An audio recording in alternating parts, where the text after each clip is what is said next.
Hello, everyone. We are back from break, and where we had left off, the the party was split, and we had some revelation by the Dockmaster with Team One. Team Two here is in a local tavern called the Swaggering Cyclops, and it is here that will pick up with the group that is in, maybe to get warm, probably to get a little information. Let's find out. Equam and Woo Woo primarily, although we have a mechanical bird that is perching on a window or otherwise might be sneaking in. But what are we doing here in the tavern? Well, I think I think this is Equam and I just outside the tavern. Sure. First. Okay. Equam, what are we doing? What's the plan? I'm not a planner. I just need to get my feet off these really cold. So I think we're gonna go in there, and I'm a little cold. We can warm up, and I don't know. Maybe there will be somebody good to talk to in there. There typically is in these kinds of places. Wait, so we're just gonna let the other guys handle everything, and we're just gonna get warm? No. We're going to get warm, but we're also going to gather some information. Maybe we just sit and listen, and we overhear plenty of things, because that is what you do in taverns, after all. You sit, you drink, and you hear things. Or perhaps we have a good conversation. Alright, I'm gonna let you take the lead then. All right. So the two of you walk in.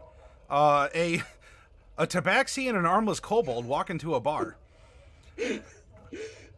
Now that you say it, it does kind of sound like the setup to a joke. Well, It really kind of does, doesn't it? it's not that moment where, the piano player stops and the card players all look over. It's kind of close, but in that tense moment where you think that you're being judged by your mere existence, and any of the possible things that could separate you from what is considered normal, someone finally shouts, "Close the damn door! It's cold!" And you do so. I was getting through the door, and I almost closed it on Woo Woo as he was following me in. I was not looking to stay. I was not looking to stay in the cold. Woo Woo, make a dexterity save. You watch where you're closing that, you son of a bitch! All right. Woo Woo, you're gonna take one bludgeoning damage as the door ends up just bonking you enough as you try to slip through at the last moment. Oh, my First little blood. face. My little face. I'm never gonna recover from this. Oh, don't worry. I'll have something for that. But I know, I'm all better now. It's all good. I'm gonna go get a drink. yes. Alright, no, but to make it up to me, you gotta feed it to me. Woo all Woo, right. Woo Woo, can you make an insight check for me, please? Okay. Woo is shockingly insightful. Ooh, nice. 25. Whoa. Now, there's a couple circumstances that, you're never quite sure, being an employee of Bartholomew's, about some of the certain conditions you work under. Though we did have an instance where one player caused damage to the other, and there wasn't a shield that popped up with the voice that said, "There's no PvP in the lands of DnD Time." Mm-hmm. And I realize this now. Yeah. And Woo Woo immediately turns around with a knife. I gotta test something, okay? Oh, I gotta test something. what is Are you it? ready? It's gonna hurt a little bit. A cat can take it. Okay. I'm gonna bite him with my primal savagery. I grow long, acidic fangs and miss. Yeah, that. Can you hold still? Try it one more time. Don't move still, okay? And I just kind of grab my tail and like hold it out, like trying to give him as clear a target as he possibly can get. Okay. Deliberately doing this, you can in fact, I guess, roll damage on the. Excellent. I'll bite him for 6 points of acid damage. What is this move, Jared? It's a druid cantrip. It is. Oh, I've never even seen that one. And It's actually pretty good. you hear the bartender, like, "You cat person, get your pet out of here! I can't have people getting bit. Get out of here!" He's not my pet. Equal me We're with the- adventurers. Then kick it out and Follow spend me. coin. No savage beasties in my bar. I don't want you to ruin this for me. It's real warm in here. Go talk it out. Wait, how good are you at hiding? Your Maybe your dog lost all its fur. Look at it. It's diseased. Get it out. Come on. And if it's not yours, then just kick it out. You got a dog? Where? I don't I, see him. I do not see any dogs. That thing. I Pointing to see Woo-Woo. a kobold. Oh, that's a cat. He's a cat man. I'm sorry. I know it's And that's a it's gonna be kobold? confusing for some people. Now everyone in the bar is just staring at you two. This is now the Wild West. You know, the piano stopped. The card players set down their. Oh, they didn't set down their hands, or at least not face up. Maybe one did and is regretting it. Hey, Quam. Oh, yes, woo woo. I got an idea. You're gonna have to work with me, okay? All right. All right, everybody. You're gonna tell me what happened to the ship with Zoo-Zips or else? And then I'm gonna transform into a saber-toothed tiger and roar at them menacingly. Sure. All right. You you turn into a saber-toothed tiger. Roll intimidation, and you know what? I will give you advantage on this because this is quite a surprise. Excellent. All right. So a 3 or a 2, and unfortunately, you know, your shape-shifting normally can help accommodate for your lack of limbs, but this time they. Saber-toothed tiger also is lacking front legs. Oh. Then. That might be why it's not as. Sure. Yeah, so, you know, you go to, like, stand up and roar, but, everyone just sort of looks at the legless, you know, you're just sort of standing on your two back paws, and as well, you give maybe your voice is a little hoarse from the cold air, just, you kind of give more of like a squeaky, yeah. And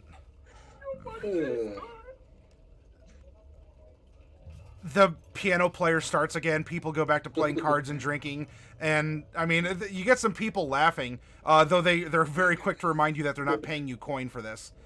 Well diffused. The saber-toothed tiger turns to you, Equam, and goes. However, you do have a... Just kind of scratches the saber-toothed tiger behind the ears and. You do have a barmaid that is going to approach you, actually. I've been told that I need to escort both of you out of the premises here, unless you have copious amounts of coin that you can spend. Well, perhaps I will take my copious amounts of coin elsewhere then.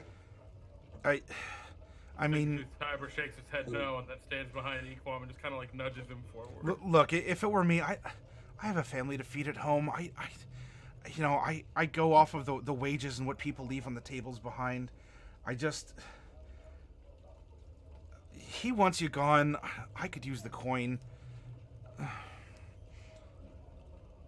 She looks back to the bartender who's like making a motion, like go get him out of here.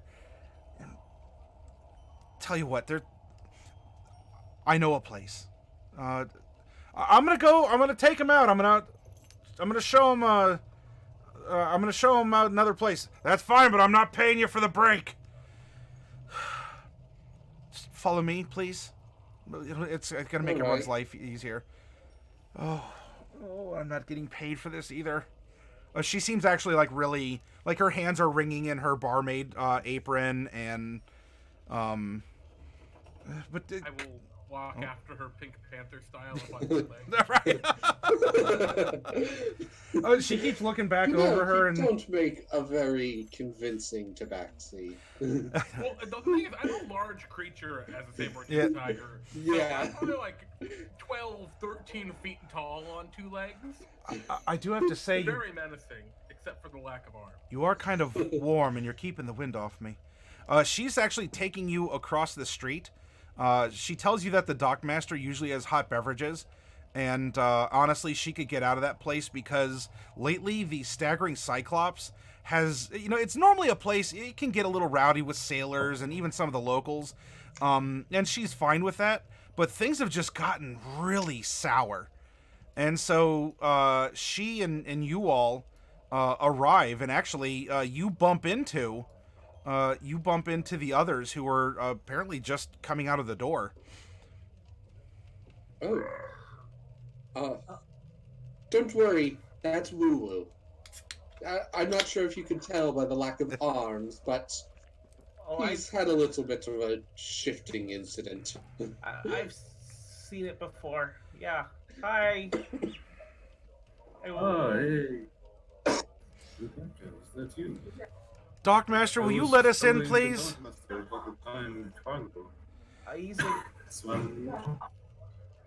He's a very nice individual. He gave us drinks and let us stay there if you need to warm up for a moment.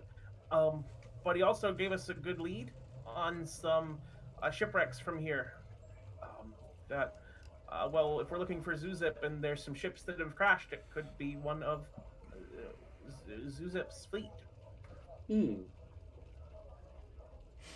he say how far out the water goes? The ice goes? I am right here, and you're standing in my door. It is kind of cold out. And the barmaid says, yeah, and I'm also not getting paid for this break, so can I at least sit down and get something hot to drink? Do you want to all go back inside? The barmaid presses by. That would be good. That would be good. Let's get inside. My feet are still rather cold. Yeah, we're looking for Zuzips. Did you find any leads at the tavern? Let's not talk about the tavern. Roar. What happened, man? Have you seen our kobold friend? And I just kind of gesture over my shoulder towards Wu.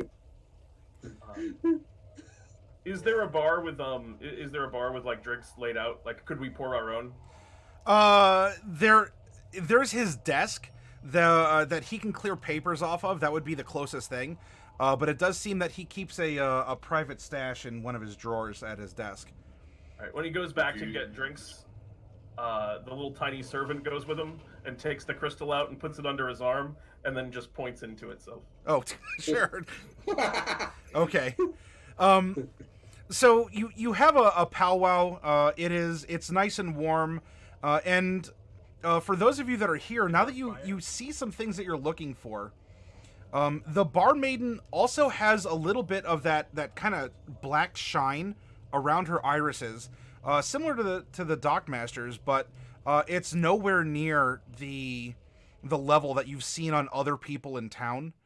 And you go over the state of things where there have been shipwrecks that have been reported. There have been animals scavenging bodies. There's been treasure hunters seeking to take whatever's washed up so that they can make some coin or claim a ship or something along those lines. And you also are getting some rumors that that the southern beaches of the Crimson Coast are freezing over.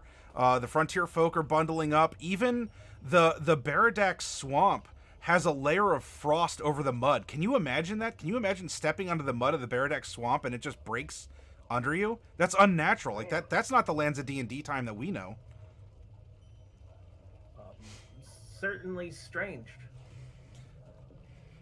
Oh. Perhaps it is. Is there a fire here, Matty? Mm-hmm. I noticed something else. Woo Woo will curl up in front of the fire as a cat.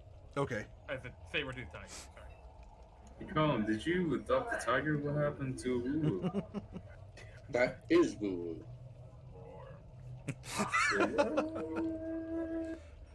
When you're warm, I'm gonna have to get back to work, and I can't have you in my office if I'm not here. And the barmaid says, yeah, well, not just to her, to all of you. And the barmaid says, yeah, I should get back to work.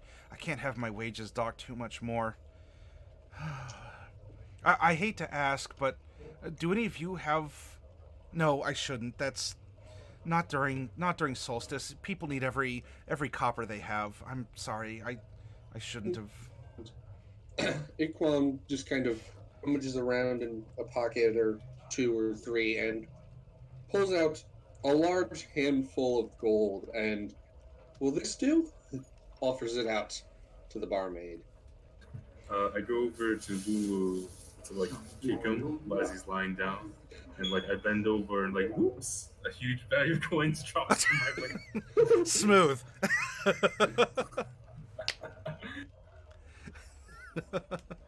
Finger hand crossbows. Well, I mean, if they're finger hand crossbows, wouldn't they just be hand crossbows? She, like, her eyes just widen, and, oh, such, and the Dockmaster, like, looks and gives her a sagely look. These do seem to be, like, good people. They're not, they're fresh here. In fact, the cat rolls his eyes. I would,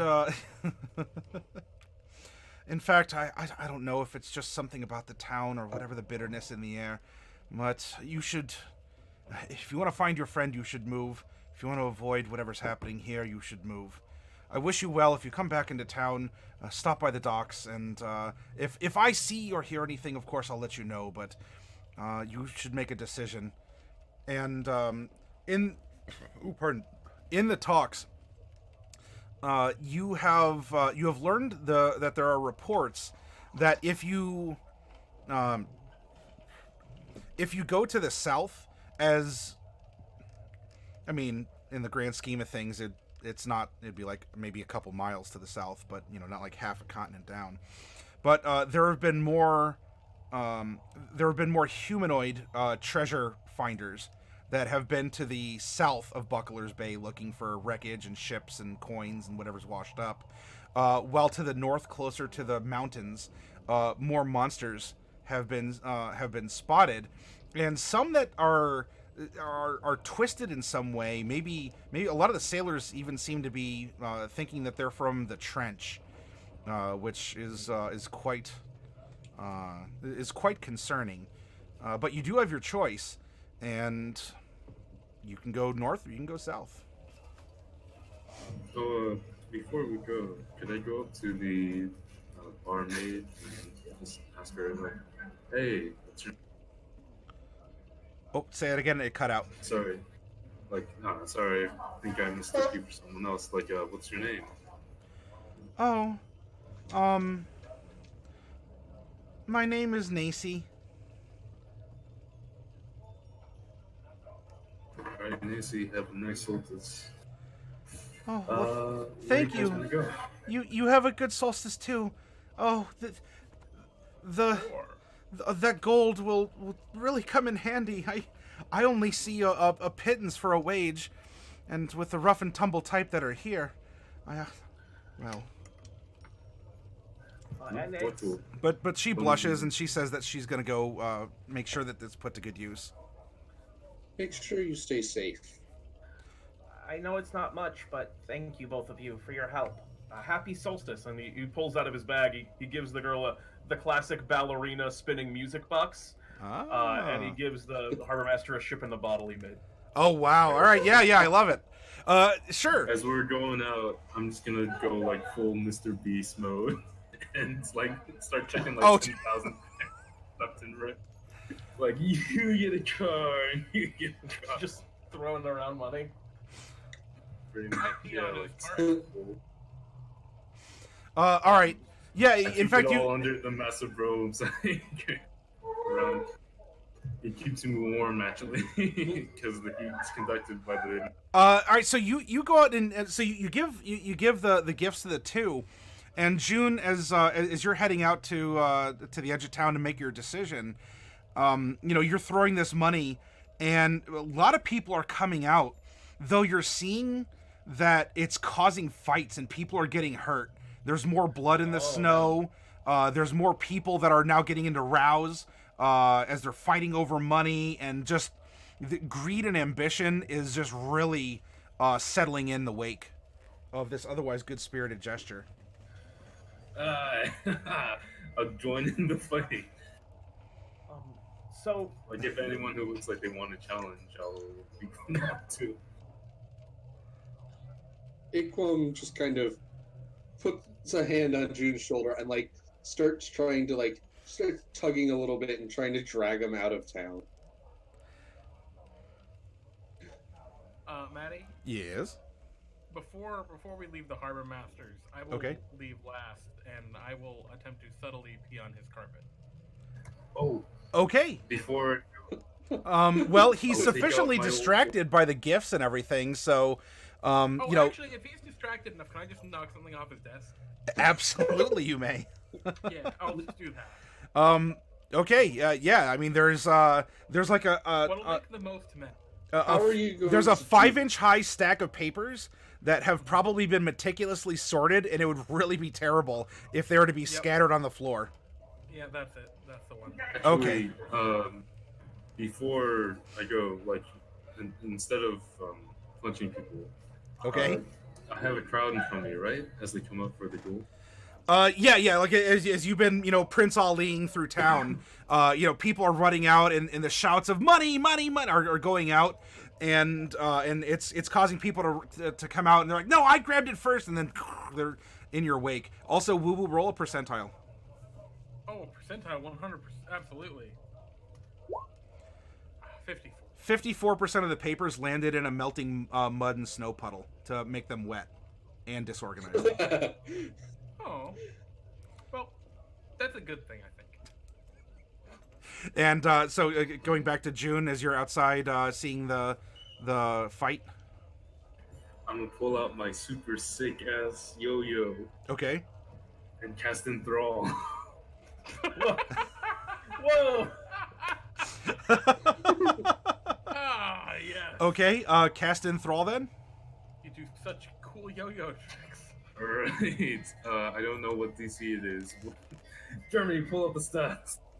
Oh, the yo-yo, it probably doesn't have a DC because we wrote it poorly. It probably just uses your DC. Well, these are commoners, so this is... what does Enthrall do? Can I get the gist of that? Yeah, okay. Do you have that on hand, Farku? Okay. It wouldn't be distracting string of words. In this case, not words. It's a distracting string of yo-yo. Okay, sure. Yeah, so they're fighting. You start doing yo-yo tricks, and you're walking the dog, and you're going around the world, and you're doing all this, and everyone just stops, and their eyes and their mouths open wide as they're in awe of your yo-yo tricks.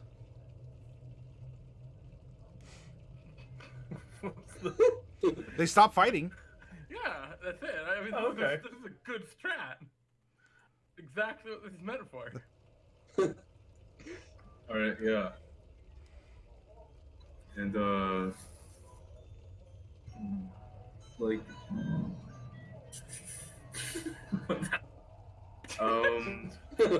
tell them to be good to each other and party on, my dudes. Yeah, there it is. Okay. And drop the mic, head out. All right. At least for a moment, your yo-yo in the bitterness and the cold and the bitter cold seems to have brought the community together by your trick and your spell. However, as you all put your backs to Buckler's Bay, it does sound like the fighting has once more begun, leaving the harbor town in a sorrier state than even its frozen its frozenness can provide. Now that you are out of town, have you made a decision if you wanted to go north and look for wreckage or clues, or to the south? Who's leading the way Let's out go of town?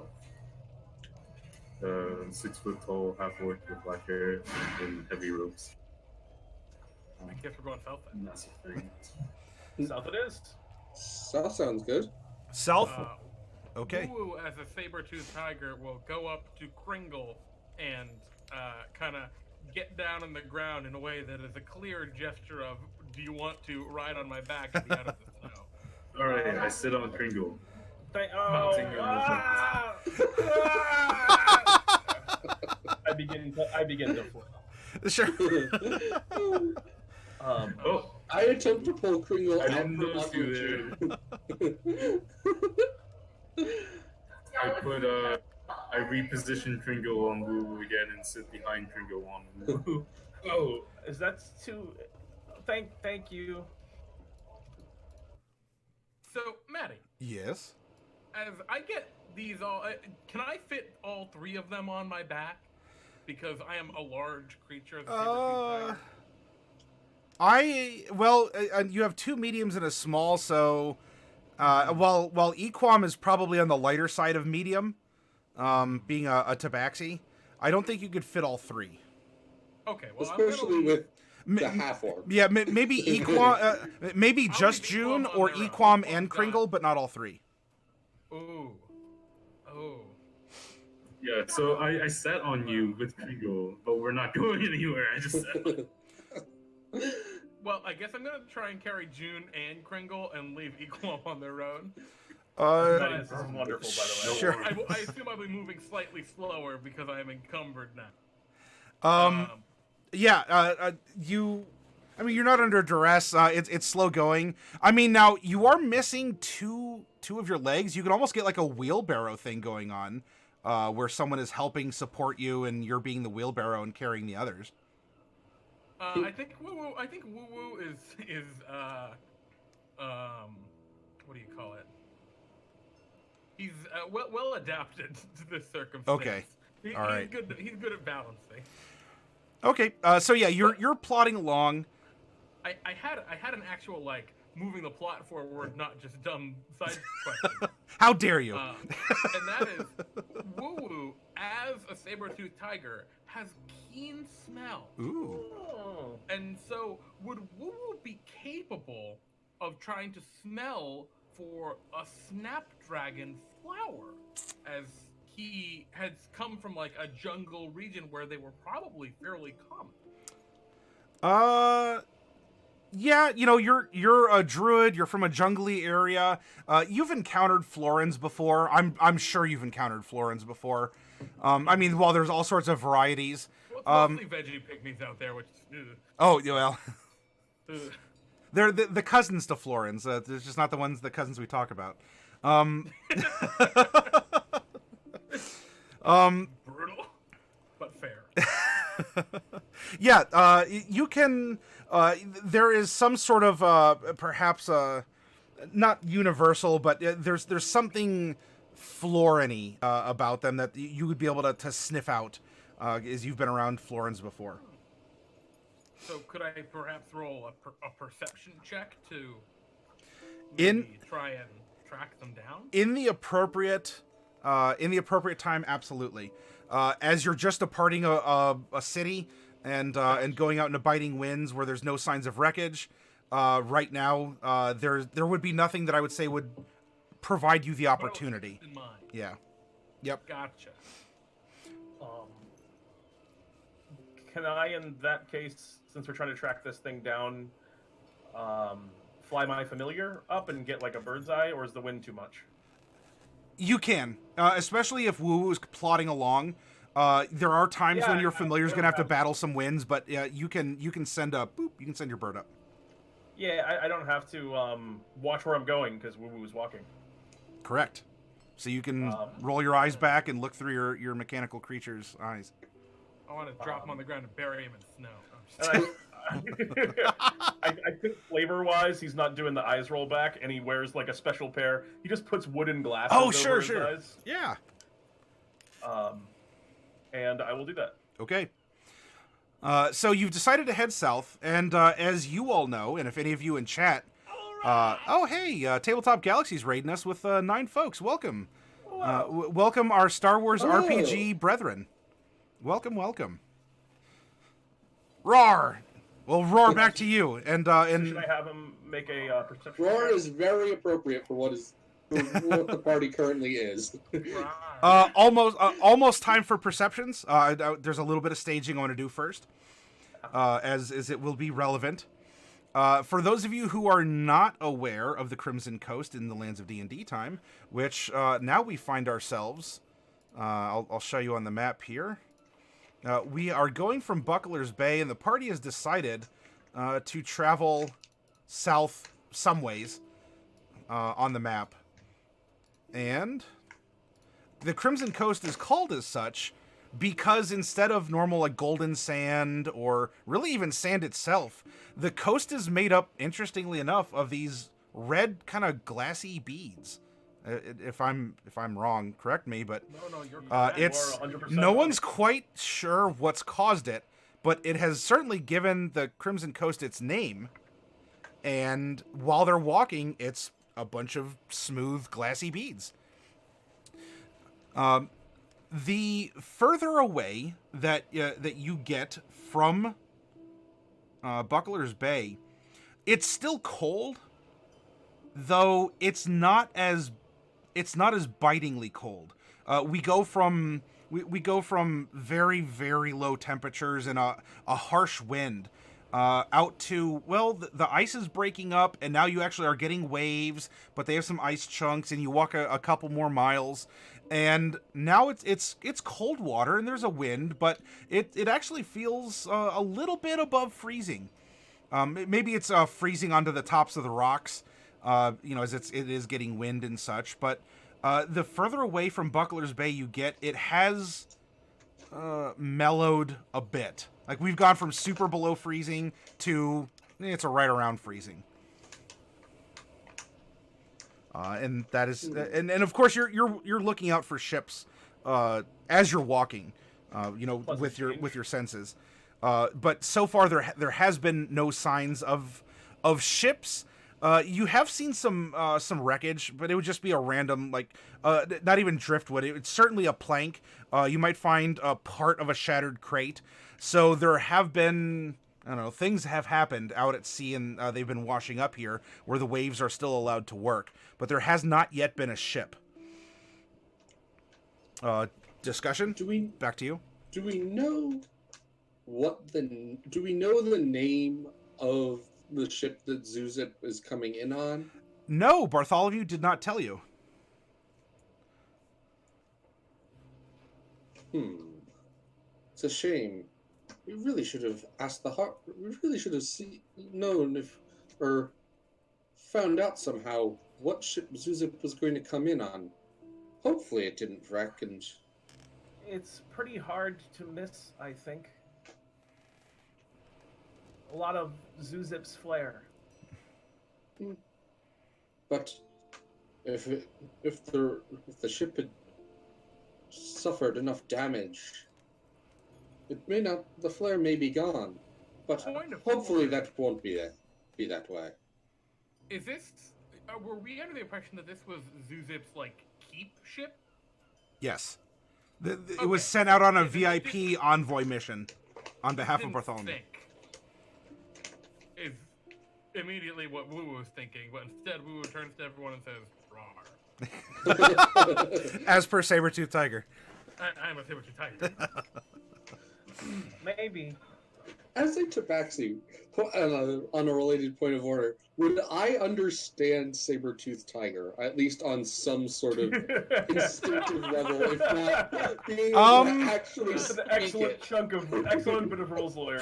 Yeah. You know what? I would work with you. Maybe some sort of animal handling at advantage to communicate through some kind of mind meld with the saber-tooth tiger.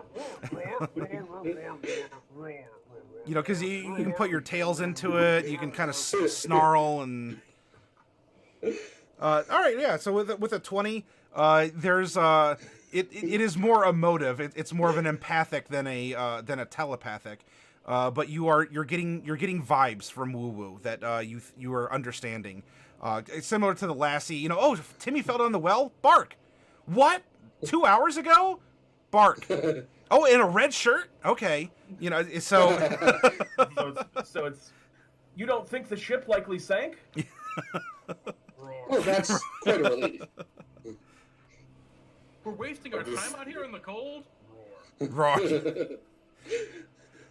Yeah, your tail is kind of bristly right now, trying to trap the air against your skin. Now, with your eyes and ears and your noses and whatnot, Woo Woo. Well, your nose isn't picking. Well, actually, hang on. Woo Woo, make a perception at advantage because this could be relevant. In addition to what I was going to be giving you all anyway. 12. 12. All right. Well, it's better than 11, technically. Marginally. You are not. You're not picking up a distinct scent of Florin from here, though. For the others who are using their eyeballs, you can see maybe several hundred feet down the shore, the Red Pebble shore. There is some kind of wreckage. It's not an entire ship by any means, but this is more than just a random half of a barrel or a plank. This is a good chunk of ship, and there does seem to be 4 people who are rummaging around, and there's a couple like full sacks and like a wagon with a donkey, so it seems like this group has already found this wreckage, but there's no shouting or anything, as they all have their backs to you as they're sort of like climbing and looking at things. But you do see several hundred feet down the beach this wreckage. I was gonna call out and be like, "Hey yo, Zoozips, where you at?" But I don't know if they would be able to hear me if they're that far away. Let's find out. That sounds like a good opportunity to roll some dice. And no, it does. It seems like you're either they're ignoring you or your voice is carried away on the wind. Well, we're not going to take anything that they're trying to take, so they probably won't mind if we come over and look around. I want to stealth. Oh, see some people. Wow. Oh, say that. What was the direction? I think everybody wants to stealth. Yeah. Stealth. I want to stealth forward and saber-tooth tiger. Sure. Do I have to roll, or do I just piggyback onto Woo Woo's roll? If it's just you, you can piggyback onto Woo Woo. You can't aid because you're not really. I mean, you can't really muffle, but you can be carried. Totally understandable, Matty. But do we have advantage because of the terrain? Yes. No. Well, they have their backs to you, so they're not. This is more of a sound sneak, and so because of the wind and the crashing waves, I will give you advantage in that regard. Acorn will also attempt to sneak. Perhaps a 23. slightly different path of sneaking, but sneaking all the same. Do you want... now, the water's cold. Do you want to go in the water? Do you want to go, like, further up the beach? No, not the water. Maybe, like, away from the water a bit, and then kind of out and around. All right. Come in, perhaps at a slightly different angle. Woo Woo, are you braving the... Are you braving the water? And by that I mean just like, you know, where the waves are crashing up, so it'll like cover your paw prints and whatnot, or? Oh, I don't care. I mean, if someone wants to track me, they can track me. I'm not concerned about that at all. Okay. I mean, no, I'm not going. I'm sure it's going to seem very bizarre to anyone trying to track, seeing just 2 paw prints of a saber-toothed tiger.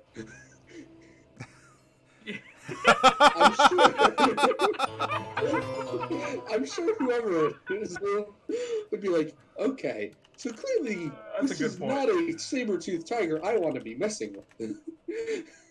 Like, well, that'll do it. This is a magical, strange creature that we've never encountered. June, do you want to sneak as well, or are you staying behind and waiting for a signal? Do you want to go like all the way around? So sneaking, you don't even really have to sneak. You can just move because you're going to be too far away.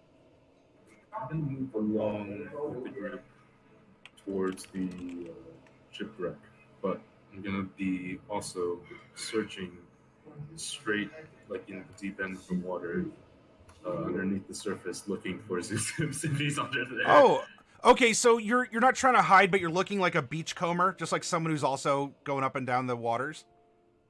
No, I'm like swimming in the water. Oh, you're in the water. Okay, all right. Sure. You'll actually be tough to. I won't ask for a stealth, but what I will do, because the water is cold, is I will ask for a Constitution save to see if you can stem off some effects of exhaustion from the cold in the water. I do have a special item. Oh, whoa. Sticker of cold resistance. Oh. Okay. Then, and that just is just cold resistance, or is there like another effect beyond that? No, yeah, it's just cold resistance. Sure. Then I'll tell you what, for the initial approach, unless you're really in the water for a while, we'll say the sticker's going to be enough to hold off the settling in of the cold into your flesh and bones. All right, and so I won't even ask for a stealth from you here, because you can dip under a wave anytime you want. You're not going to splash more than a wave will. So for intents and purposes, you're all but invisible on your approach. So we Do have. I find my man? 1 second here. Can I get a stealth from Equam? At advantage or normal? You can go at advantage because you're going to go wide also. Okay. So we have a 23 from Woo Woo and Kringle. We have a 19 from Equam, and June is just swimming. So that is...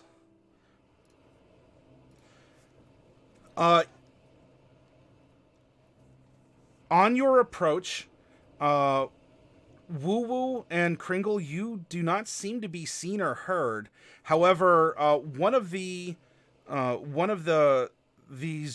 treasure hunters or locals or whatever does stop as they're on top of the wooden wreckage and looks a little bit further up the beach.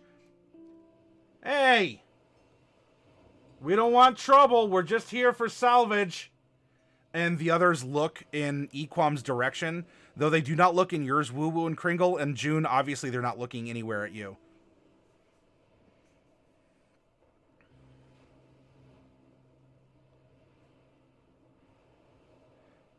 Stay away!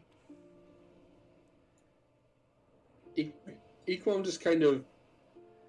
Equam, like, tries to, like, stalk as if he's trying, like, to give the impression that maybe he saw something that perhaps he's trying to, like, track, as opposed to, like, sneaking up on the people doing salvage. Oh, like, okay. He's tracking, he hears it, but, like, tries to make it seem like he's tracking something that maybe past them on the other side. Sure. I'll tell you what. You can give me... if either a straight-up deception or let's mix the two and say a wisdom-based deception to blend kind of a survival and a deception into each other here. You choose which one would be better for you, and you can roll that. So wisdom-based deception. 18. Okay. And...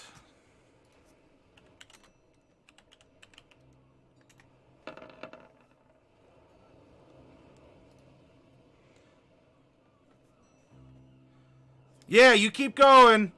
There's probably some birds you can catch up further. And they go back to... They seem content at your passing by and are content on going back to rummaging through the wreckage. Woo Woo and Kringle, I mean, this has allowed you to get up close. They have not sensed you at all. We'll say that you two, like on the shore, and June in the water. You are within. We'll say you're 50 feet away from the wreckage, and you haven't been noticed. Equam unintentionally seems to be distracting them, or at least satisfying that they've driven off the stray cat. I kind of whisper over to Woo Woo, "I'll follow your lead."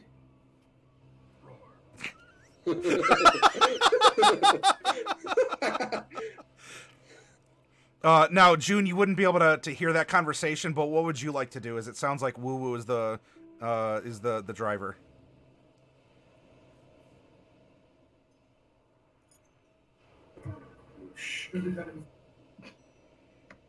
Woo just kind of like looks at the dude 50 feet away, and looks at Kringle, and looks down at his like claws on his feet and lack of arms, and then looks back at Kringle and just tilts his head to the side. June, the back half of the wreckage does go into the waves. If you stuck to the waves, you could sneak into this large section of wooden boat that is that's there.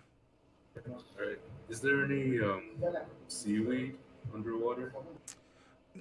Not here. All the wave action has really, anything that would have grown has been pushed up onto the shore. So it's really just the red pebbles and other miscellaneous rocks.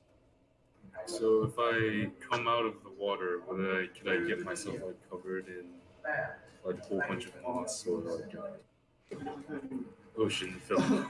Come out looking like some sort of sea monster.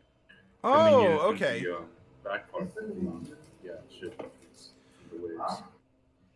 Okay, so you want to be an animated sea monster and not sort of like wash up on the like a corpse on the waves? Sure. You can make you can start scavenging while Woo Woo and Equam are doing their thing. Go ahead and make a survival check. What am I scavenging for? This would be for the miscellaneous things you want to make a sort of an impromptu oceanic ghillie suit. I am a entertainer with the gladiator variant, so I'm actually proficient in disguises.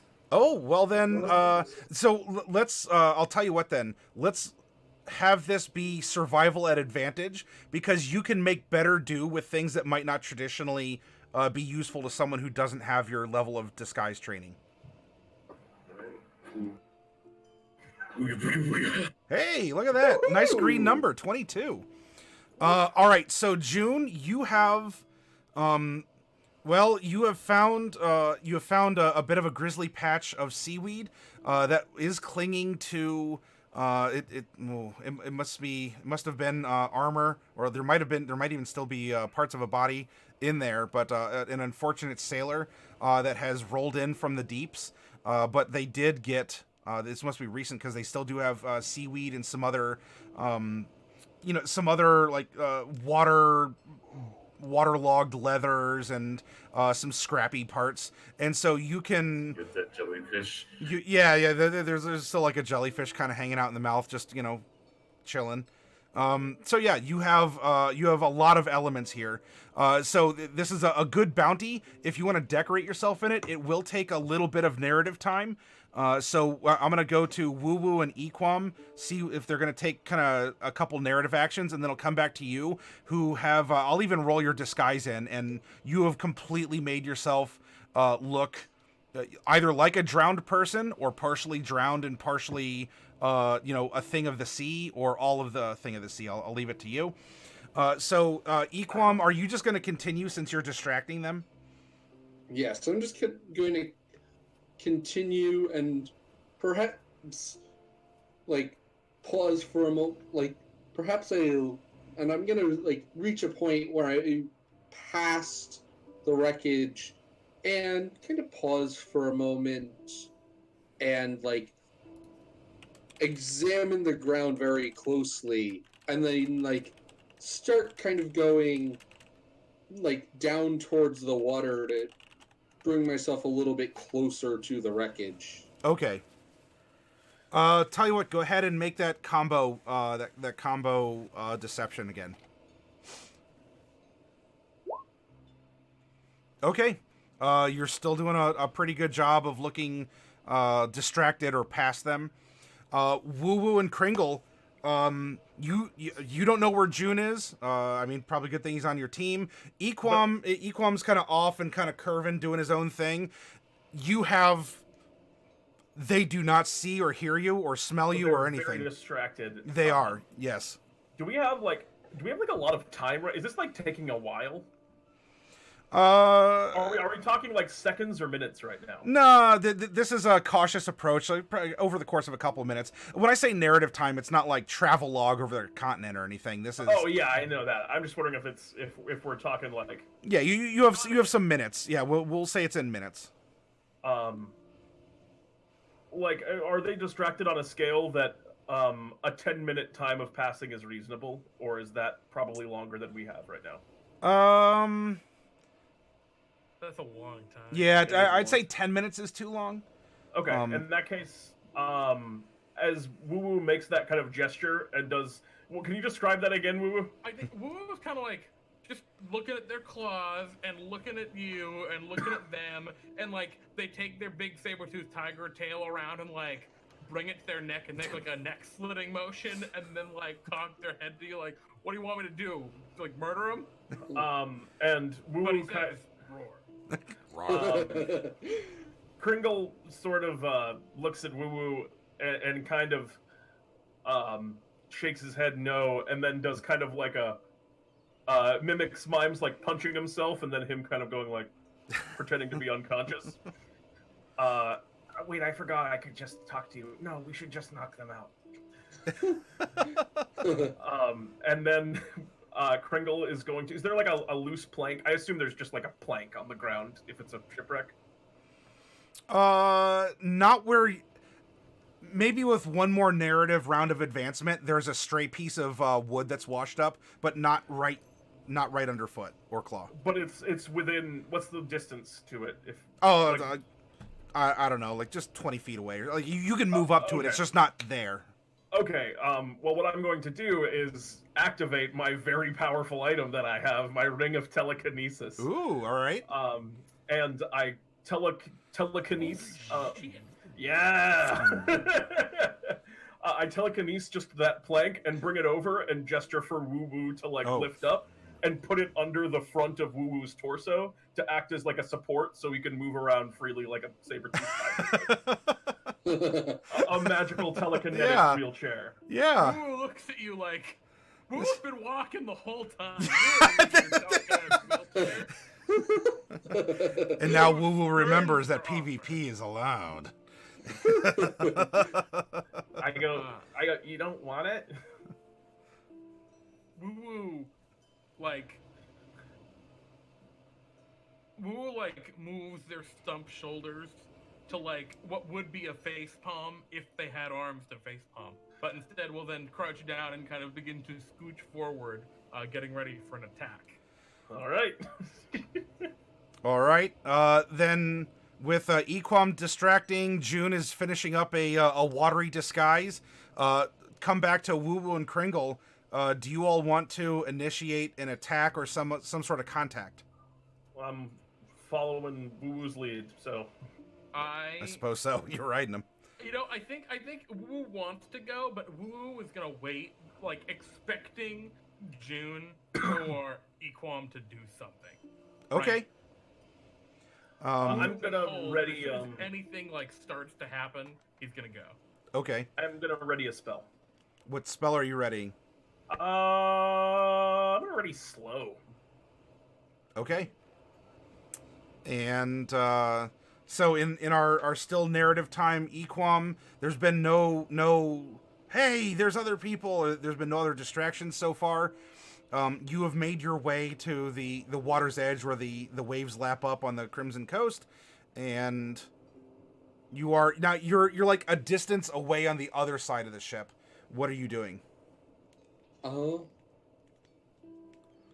Equan kind of takes out his bow and starts like prodding at the beach as it is, and like trying to like digging around a little bit, maybe like as if to try to see, oh, maybe the thing went down into the crystals.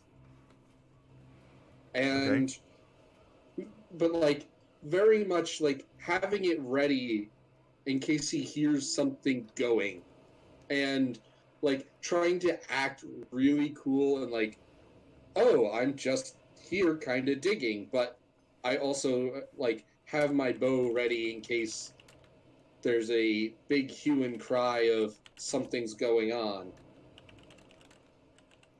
Okay. Oh dear. Okay. June, you're coated in this washed up. I mean, to call it armor, it's not armor. It is scraps that has seaweed and barnacles and other things that you would that you can get from this poor person who has lost their life at sea and was slowly being washed up. You are sufficiently covered. Yeah. Yeah, so I imagine I look like a shambling mound of like just plant life and aquatic sort of. Yes, you are a benthic terror. So I came up from the waves into the ship, right? Do I see anything? If you wish, yeah, you can enter the open area of the ship that's still in the crashing waves. So as you do, I will, now that you're super close and they are rummaging around the outside, they're also peering in. I do need you to make a stealth at advantage. Oh, okay. Because you're just like you're not right under them, but you're so close that there is a chance that they can see, not like you per se, but your presentation. Unless you want to be seen. Well, I want to have like a look around first before coming out. Okay. Then, all right, so 21 stealth. Let's...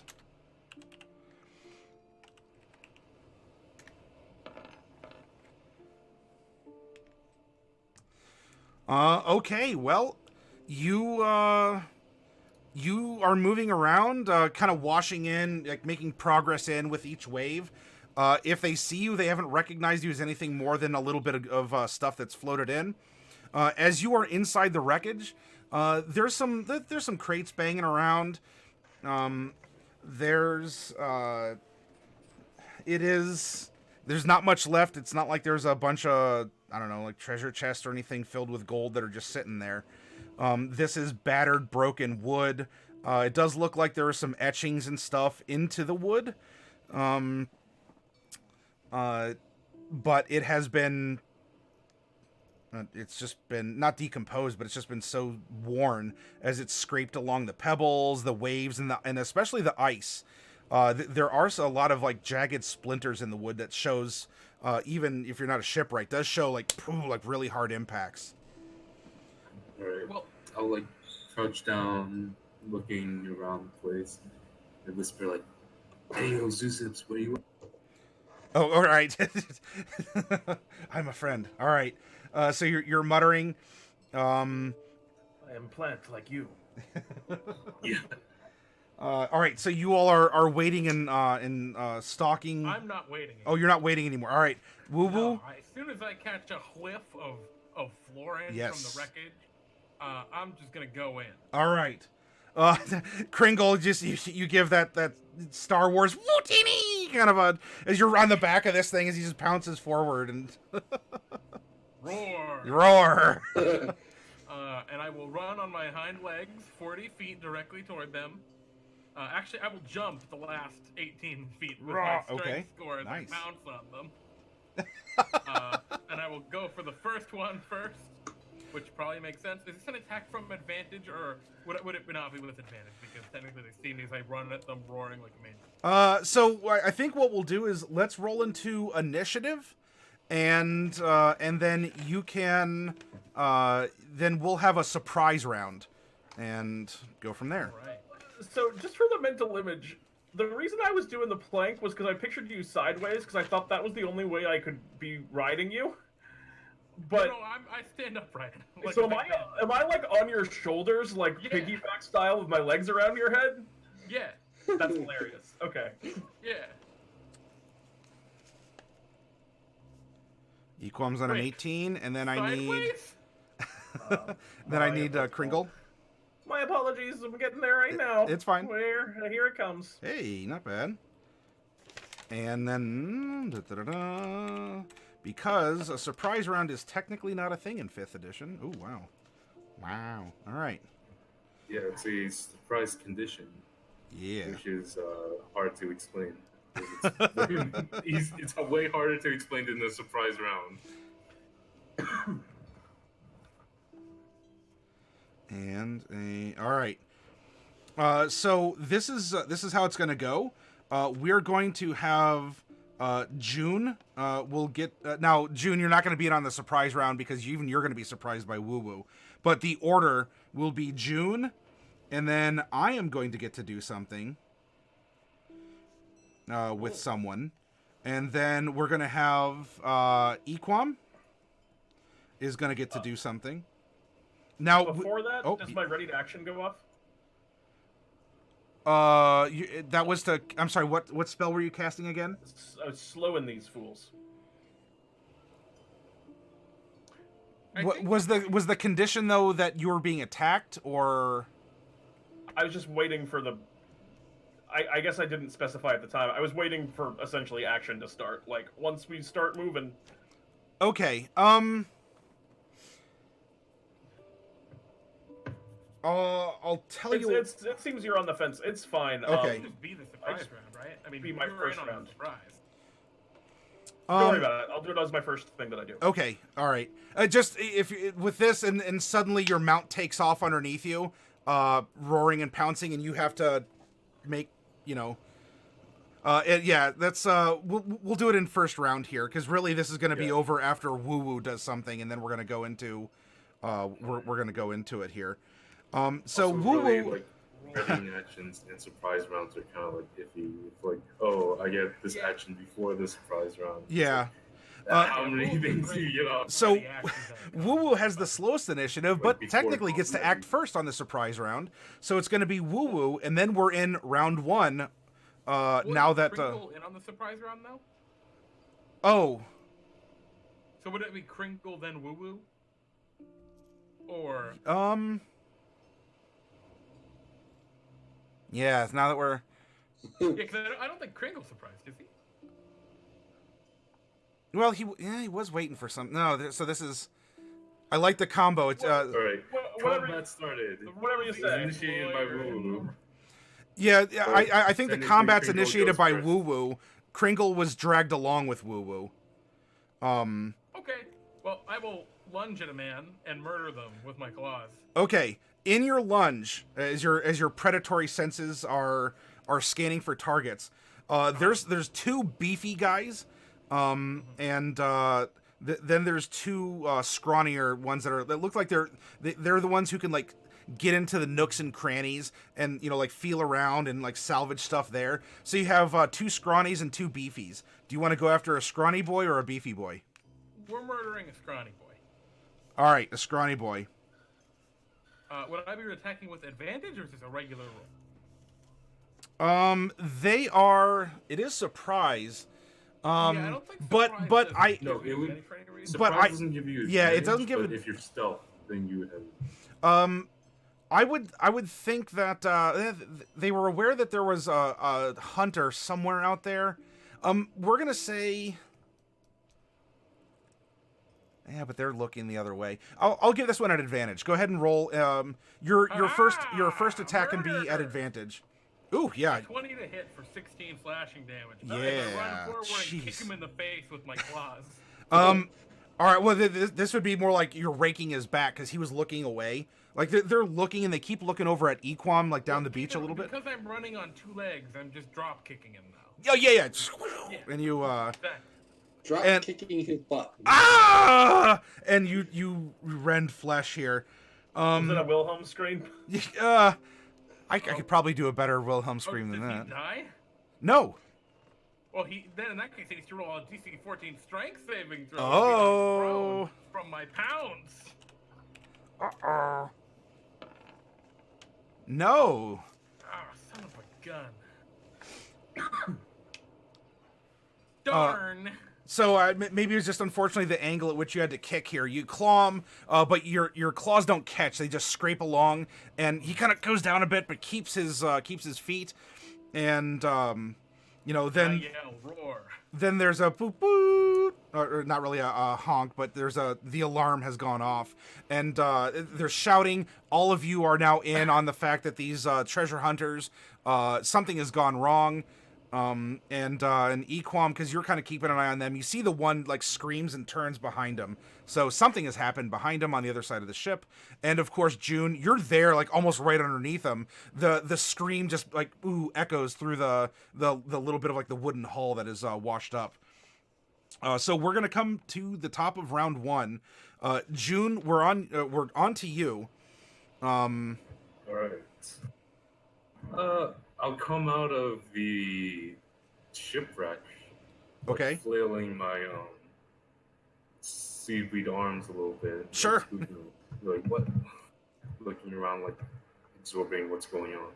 Okay. The two that you'd be closest to if you're coming up from the inside would be either of the scrawny boys. So there's the one that just screamed and looked behind him, or there's the other one that's kind of like, huh, and is just looking to where the screaming came from. Which one would you like to do whatever? Can I go up to one of the scrawny boys and like stand behind him and like as he doesn't notice me, I'll like slither him or something, like slather him a little bit. See if he can like try to spook him more. Sure. If you give me an athletics to crawl from the inside, because you wouldn't be leaving you'd be entering threat range, but you wouldn't be leaving it. So you can just be the seaweed mound that crawls up, through the waves and the creaking wood and maneuvers behind one of them. So go ahead and roll an athletics. Okay. Oof. So you start up and a wave just comes barreling in, and you lose some of your movement. You can. But I have 45 feet of movement as a monk. Then yeah. Geez, yeah, that's right. You're. Sure. You can try. You can try one more time. Though in this case, you wouldn't be moving behind, but you could at least crest through the opening to surprise them. But that would be your full movement. Oh, yeah, okay. So this time you mean it. And the first was to distract them and make them think you're weak. You slurp up the side, and you pull yourself up, and the one that was behind doesn't see, but the one who was looking over just sees this seaweed monster come crawling up out of the fractured hull here. And you're in melee contact. You've used your movement. However, you are you're having to hold on. So you can.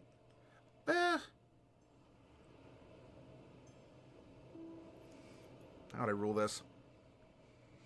You can make. You can forego the extra attack and attack once normally, or you can make all your attacks at disadvantage because you're having to kind of hold on still because you're hanging on and you're kind of punching up at the person. No. I just want to intimidate. Just intimidate. Oh, sure. Okay. No, never mind. I'm the one getting violent here, apparently. All right. Make an intimidation in this moment here. I would normally give advantage, but there's a surprise. There's other things going on, so they're half paying attention. All right. A 12.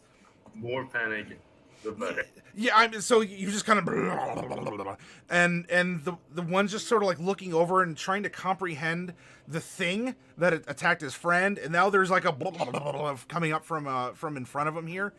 They don't seem to be intimidated, but you are a presence, and he hasn't really figured out that it's anything to be frightened of, at least not yet.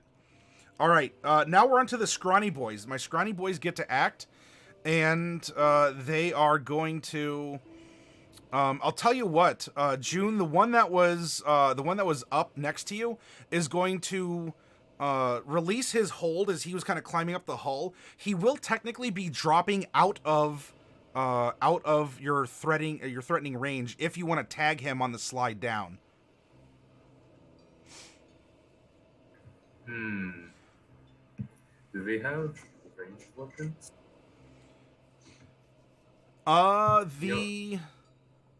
The scrawny ones do not have. The scrawny ones do not. They have. They seem to have a variety of tools on their belt because they're the ones who are really like picking through and doing some detail stuff. You know what? Yeah, sure. All right. So I'll take my family heirloom yo-yo, and like as the monster, just instead of doing any fancy tricks with it, I'm just gonna chuck it at him like. Sure. Ouch. Let's do this. And then it'll retract back on screen. Okay, a 17 hits.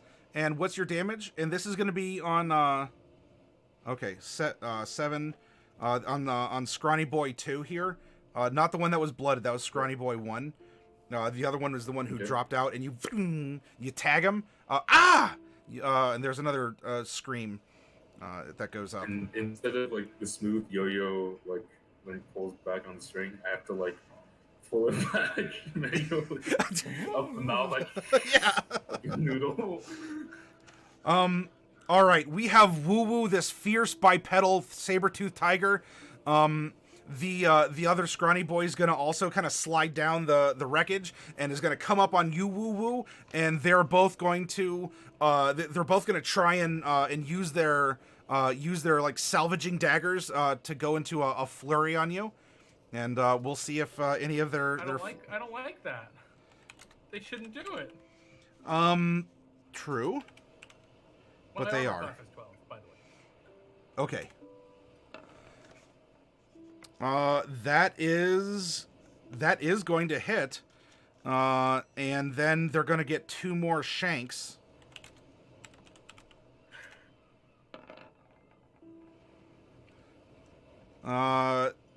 Yep, all those are going to hit. So first up, you're going to take. It's going to be ugly, isn't it?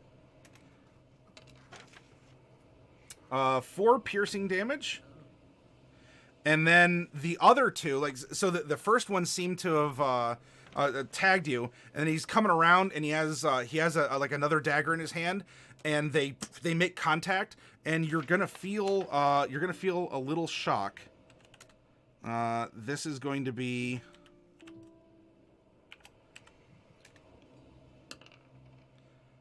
That is going to be 8 piercing damage plus 5 lightning damage, and then as the other one, as the third shank goes into you.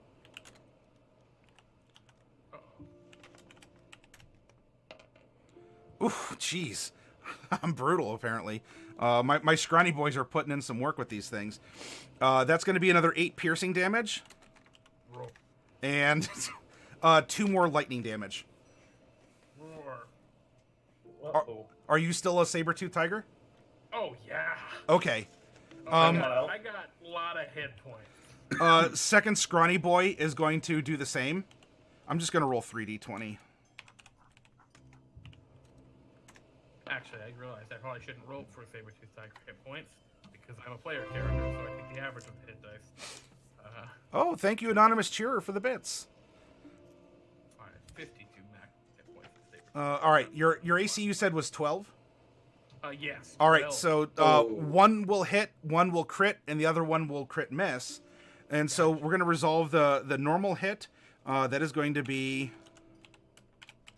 the first one that's going to make a little exploratory poke is going to give you 4 points of piercing damage.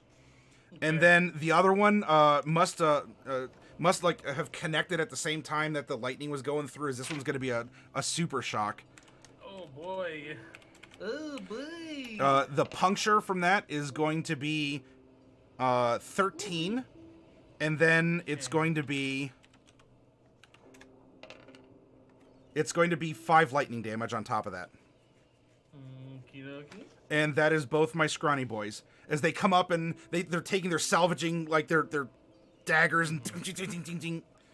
I am still barely a saber-toothed tiger. Or are you tigerly a bear? No.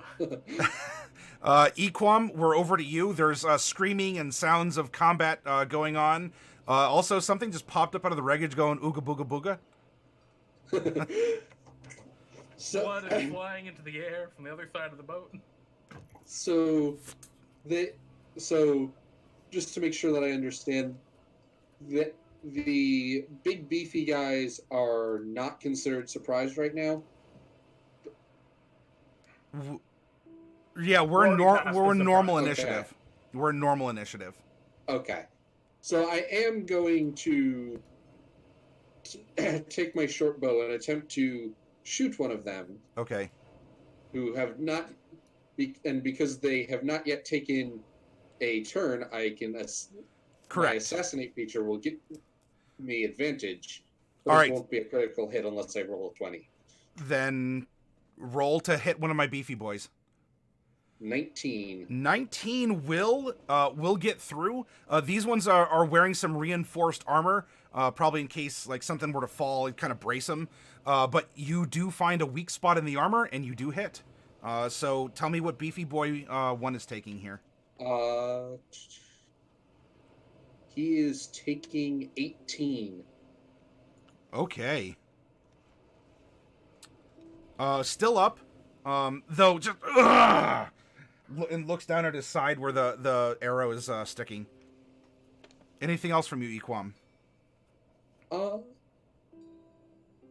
Equam is going to move a little bit closer just to try to, and if he can, just try to make sure that he can see as much of the area around the boat as possible.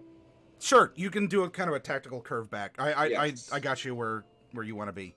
All right, Kringle, what are you doing? You're kind of on the back of the. This is your 8 seconds right here. As the Bronco is bucking, as it's shink shink shink shink, getting a bunch of daggers, and the fur's not looking too good. Kringle's terrified. He looks around, scared. Are there washed up on the shore? Because we're amidst the shipwreck, correct? Yeah, you're on the outside of it. You're very close to it. It's within 10 feet of you. Is there like a rowboat that was attached to the ship that is like crashed up on the shore? Like, you know, a classic kind of bail out of the ship rowboat. No, though it is a part of a ship, though this does not seem to be a rowboat, but it is a chunk of boat of some kind. Yeah, you know, I didn't mean like the ship itself being one. I mean, you know how like oftentimes they'll tie up like a long boat to a ship. No, there's certainly planks. There's we'll say that there's maybe part of part of some sort of a beam or mast that's like a really big. Any sails, rigging, nets? Yeah, we'll say that there's some nets and ropes that are kind of bloop bloop blooping on the sail. Yeah, we'll say there's a scrap of canvas, maybe not too big, couple square yards. All right. Kringle is going to use his powerful telekinesis to lift up some scraps of rope or sail or whatever seems the most detached and easy to go and dump on these two boys right in front of him. He's supposed to drop a bunch of ropes like a net on these two fools. Sure. I'll treat it as a net attack. So that is I need a strength to bust out of that, don't I? Do you recall? You would need strength to bust out of it. And normally, if it was a net attack, I'd make an attack roll. I'm gonna make a spell attack roll. Yeah. Go ahead on. You can do it on each because you'll get him in the tangle of things. All right. I'll just using chromatic orb because it's the same roll. Sure. Oof. All right. So you snag up one. The one that was savaged by Woo Woo's claws is bound up in ropes. The other one just kind of sidesteps out of the way. And then as a bonus action, he kind of points over at his cup and goes, "Battle!" And the cup with its tiny robot legs goes like, and just throws itself physically at one of the big boys. Okay. What are the big boys? Do you want it to be the one that had the arrow in it, He's or? gonna make an attack roll. Oh wow, Oh, 23 or 24. Yeah, that's I pretty rolled at good. the GM. No, that's fine. I see it. I see the result. Oh, it says public. Weird. I don't know. It's yellow to me, but I still see the attack. So yeah, it's 7 bludgeoning. And did you want that on the one that was already hit, or do you want that on the other one? Yeah, sure. I'll do it on the one that Sure. already hurt. Yeah, and it just jumps up, and the cup just kind of smashes into this guy's head. Yeah. It impacts into the butt of the arrow, driving it a little further in, and he goes ah, and it's a cup, and and then it kind of, I imagine it just crashes to the ground after this, and then whimsically rights itself and runs away. All right. Is it running out of threat, or can it not be attacked? No, I mean it can be attacked. I just mean kind of like in a more of like a cartoonish. I don't want it to provoke an opportunity attack. Oh, God! It writes its. Yeah, I got it. It does like a little boop. All right. All right. Next up then is my big boys here. They get to do something, and they are going to. They're kind of supervising the others. I just have a little teacup though. So the one is going to try and hurt your cup because it hurt back, and is going to take is going to reach over and it's grabbing an anchor that it must have salvaged or carried, and just go and try and slam down on your teacup. Goodbye, teacup. Maybe. AC 15. Yes. Well, hang on. Oh! Both of them are gonna miss with a 13 and a 10. So the anchor, come here, is doing the circle, and a big gouge with an anchor, and a big gouge with an anchor, and just plumes of sand go up as your little teacup is tumbling and doing everything. Boop, boop, boop, boop, boop, boop, boop, boop. Scurrying around and back and forth, comically. I can't believe your teacup has more AC than me. 15. It's a powerful mug. Well, And- it is small and difficult to hit. The other one looks over at his friend.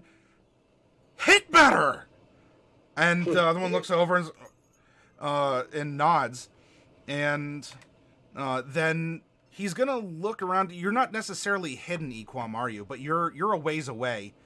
Yes. You're on the other side of the ship, so he's gonna put the ship between you, you with a bow, and him, and he's going to run over, and he's going to try and savage Woo Woo, the saber-toothed tiger.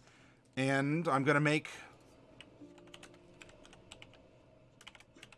He's gonna regret that. This is gonna be a 20 and a 16, so both are gonna hit. Ow. And That hurts a lot, probably. Oof. the first hit is going to be for 12 points of piercing damage as the anchor. Oof. Alright, I'm no longer a saber-toothed tiger. Okay.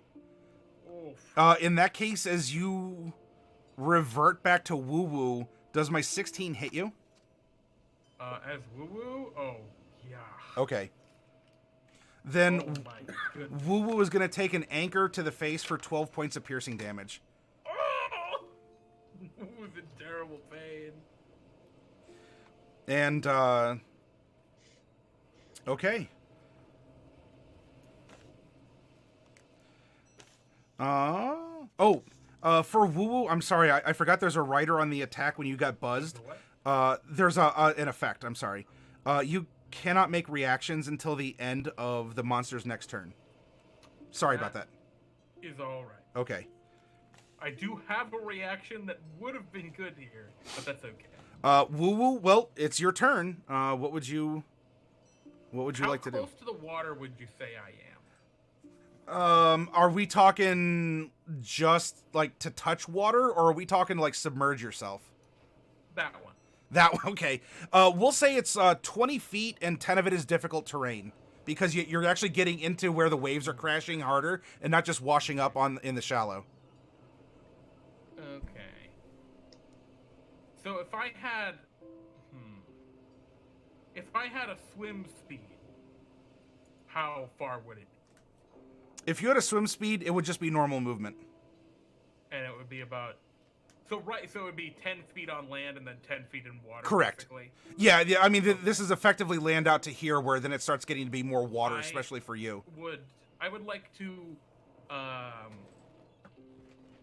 turn into a plesiosaurus. Okay. And then I would like to, as an action, grapple one of them. Oh. Okay. I have the 13. I don't have my swimmies right now because I'm a plesiosaurus, but I did a minute ago. All right. How does this grapple work? I'm grappling them with my mouth. Ah. Oh, okay. Are you going for the one that's bound in the net or the one that's not?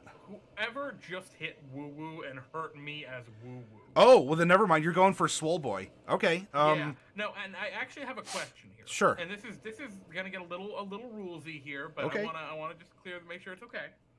So, I have an ability as Woo Woo called Pack Tactic. Okay. Right.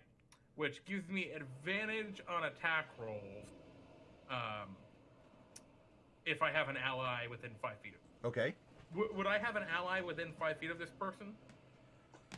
From Kringle? Yes. Yeah. That's fine. When you transform into a beast, you retain your race features and your class features. Yeah, as long as they're feasible for the animal, and this is fine for that. Yep. Okay, so I would actually have advantage on this grapple because a grapple is a special melee attack. Okay. Okay, so I'm gonna roll that strength a second time just to see how it goes. It's still a 13. Okay. I'm rolling very badly today, my friend. All right. So maybe that bracing armor that he was wearing, just for the case of like a collapse or something, your jaws are enacting that, and we'll see if he can power out of it on his turn here. All right. Anything else from you, Woo? Otherwise, we're gonna go up to June. Oh wait. Oh. Do I grapple him? Oh shoot! I'm sorry. Yeah. Contest, Yep. yeah. It's a contest at the moment. Yeah. Bite, I get him. Yeah. And one moment while I need that specific. Because my strat here is to grapple him and then swim out into the water. Gotcha. I want to drag him out. Which I think I can get him 30 feet out. Oh, I was almost at 18. Ah. Because it's 10 feet on land, and then I've got some sea. You big old plesiosaur. I almost got you.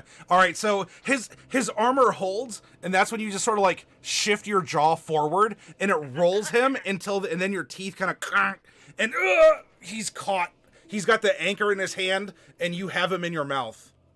I will drag him 30 feet out into the ocean. Okay. What is your land movement? My land speed is 20 feet. Okay, that's pretty good for a speed of 40 feet. Okay. That's way more than I thought it would be. Yeah, for a plesiosaur. I just imagine this thing like plopping along in the shallow area until it can get more water than land. That's fine.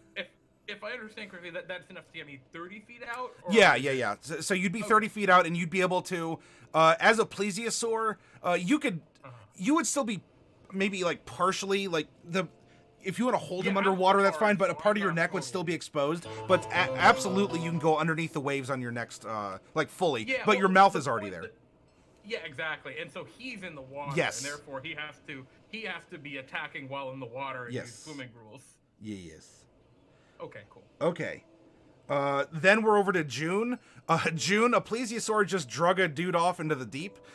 You are a wet mound of seaweed and waterlogged stuff. What are you doing here? You don't have anyone in melee combat. You'd have to kind of go over the rupture in the wood that you had come through. All right.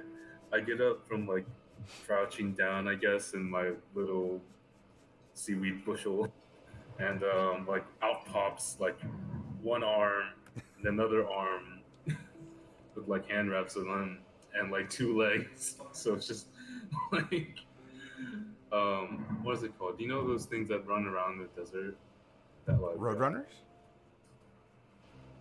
No, like the bush, but like one of those. Oh, tumbleweeds.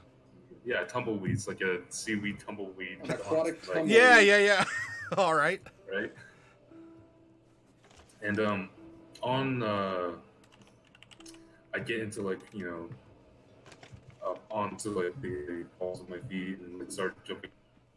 And I'll like box off with this was it scrawny dude? Yeah, Since it so looks like we're in you a can fight. roll into melee contact with two of the scrawny dudes who've been shanking with daggers.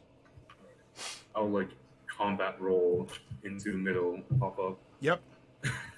and I'll throw like a jab right into that guy's face. Now There's on my there's fist, the one in the net and there's one not in a net. yeah, my special sticker is of the WWD fighting champion, the abominable snowman, and it's a special pound and sound sticker that has this. Every time you hit it against something, it catches. It does one of his catchphrases. So, as I punch him in the face, it says, "It's nice to meet you." And I'll just start like pounding him with the yo-yo in my fist like a prick. All right. Bludgeoning him with a yo-yo.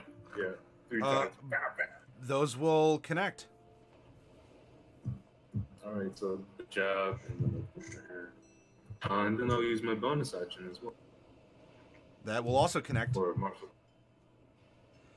And I'm sorry, was this the one in the net or the one not in the net? This was the one not in the net. Okay. My last strike is going to be like a power double elbow move where I raise my arms up and then bring them in. All right. And with that, I'll end my turn. Okay, yeah. You put you make some sweet chin music here. It's my scrawny boy's turn. Now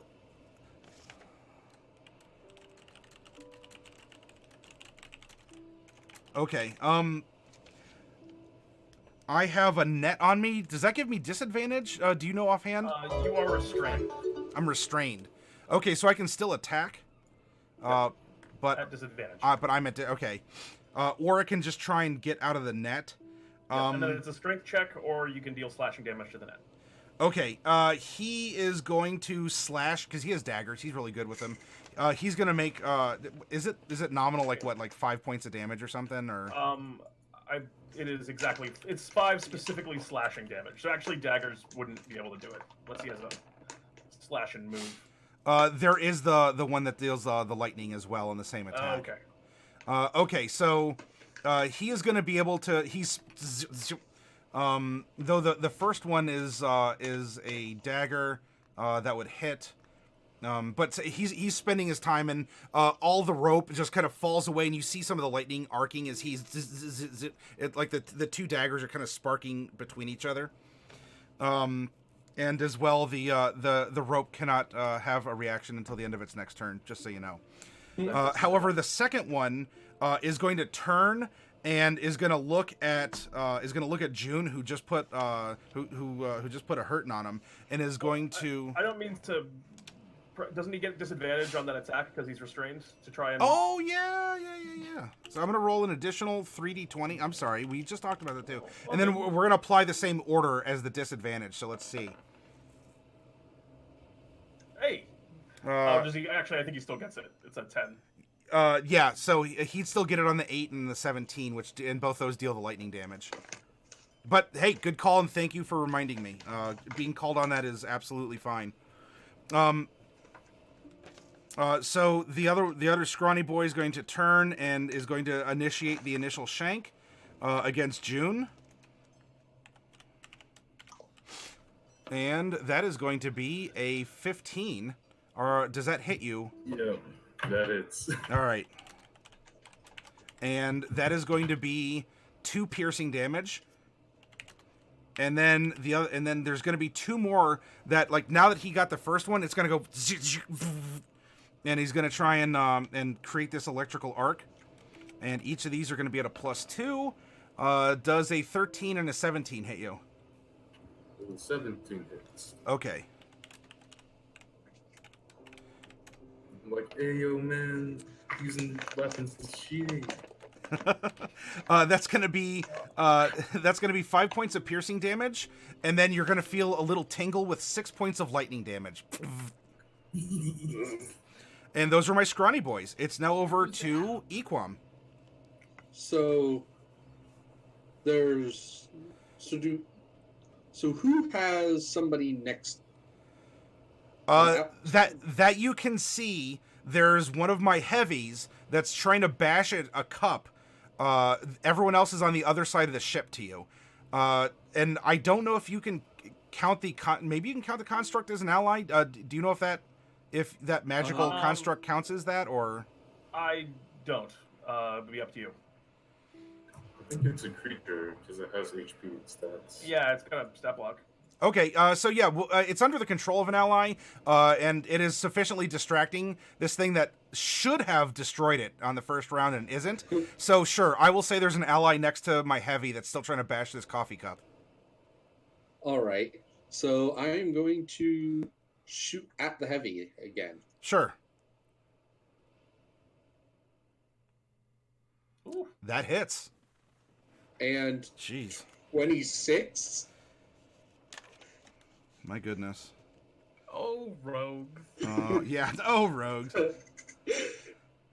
All right. You, yeah, so this thing turns and you fire, and like Ray was like, I got you! Ha! Like, is coming down, ha! And the arrow just right in the mouth, and the anchor just pulls him back into the sand. And the teacups, or the coffee cup, stands triumphant over the heavy. And does a little flex. And then I am going to move, and I'm going to get around the ships so that I can see what's on the other side. Okay. And I will. And would that be doable in 30 feet, or would I need more than that? 30's fine. You could have closed some of the distance on your last move. Okay. Yep. So, yes, I will make sure that I can see what's going on over on the other side of the ship and keep an eye out there. Okay. What else? I have the consistent problem of cunning action feels like it should have dodge but doesn't. Then we're over to Kringle, and then I have one heavy who's going to go after Kringle. Kringle, what are you doing? Big boy right in front of me and Woo Woo, right? Yes. Wait. Well, I just ran away from you. Yeah, isn't Big Boy? Oh, isn't wait, the no, other no. Big Boy under the water in Woo Woo's Oh mouth? wait, you're right. I'm sorry. Yeah, Woo Woo did carry off the other big boy. Oh, so That's I true. guess things got messed up. So I guess I hopped off of Woo Woo at some point. You would have had to. Probably Well, Yeah. transformed off You of would have Yeah. fallen off because he turned back into a kobold. Yeah. There we go. Yep. Okay. No problem there. So yeah, you have one. You have my two scrawny boys. Both have taken damage, and one has just successfully freed himself from the net. What are you doing? I'm gonna go over to the one that has freed themselves from the net, and give him the old shotgun grasp. Okay. That successfully shocks. It's only rolling one. How do you make it do the cantrip damage properly? I was just looking for it, but I couldn't seem to find it. It should be 2d8. It's like Okay. Plus Yeah, another. just check cantrip progression. But where is that in the spell or is that in the settings? It's in the In the spell. He's still up. Anything else, Kringle? Yep. And then the very same cup that you've come to know and love is going to run up and smack him on the head, hopefully. Yes. Hey! Apparently, Roger's favorite mug that says "someday" is today is the day. Yeah, and deals. Okay. Cup's putting in damage. Doing that cup consistent DPS. Yeah. And then it whoop, whoop, whoop, whoop, whoop, away, not provoking opportunity attacks Yes. because they can't take reactions. Okay. That's my turn. Heavy is in the water and is going to use his action to try and escape the jaws of the plesiosaur that has. I apologize, Matty. I wanted to use my move action to just step away as well. Oh, sure, no problem. Okay, thank you. Yep. So he's trying to escape? Yes. Now, I believe that's contested, right? Yes. I get to roll against that? Yeah, because you're trying to maintain. Yeah. Now, he doesn't have any sort of disadvantage on ability checks, right? For being underwater? Or being in the water? I don't think he's holding his breath, so, drowning is an inevitability if he can't escape. But yeah. he still has his breath with him, and he's trying to pry your jaws open. Okay. In that case, I will roll against that with my sick plesiosaur strangler. Not quite enough. All right. So he is just gonna. He's going to use his action to open your jaws. He's gonna spill out, and he's gonna. I mean, honestly, you're gonna be able to catch up with him, but he's gonna try and make it to the shore. But he does take a fresh breath. Okay. I will take an attack of opportunity against him. Okay. How far can he even get? 15 feet? Yeah, because it takes half his movement. Okay. I will take an attack of opportunity against Okay. him then. Rar. Now, because I don't think I have advantage for any reason on this. No. At least not that I know of. 24 to hit for 12 piercing damage. Yeah. I bite him in the back. Okay. You do so. Damage is on the heavy. Okay. Drag him to his doom. Now we are on to... Well, we're on to Woo Woo. Oh! Yeah. Little old me. My other heavy was deaded, so... All right. I will grapple him again. Okay. 18. 18. I don't know who wins in this. Who wins in a tie with a grapple? Well, most everything in D&D I think is meet or beat, so I don't have the rule exactly in front of me. Yeah, I have no clue. I think it's the defender wins. The person that does not wish to be grappled. Yeah.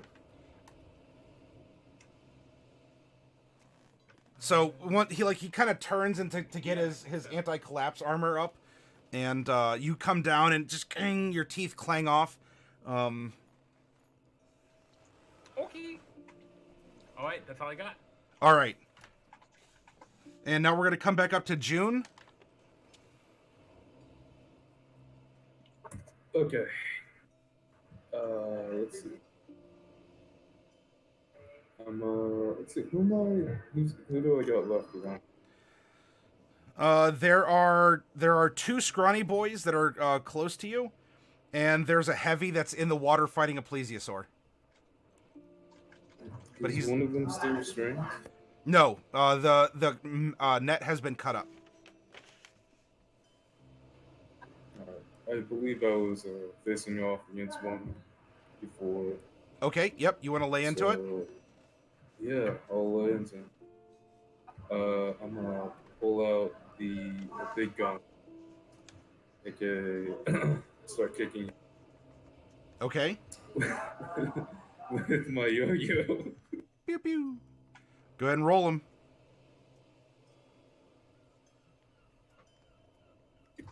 Hit. Oh wow. All three of those hit.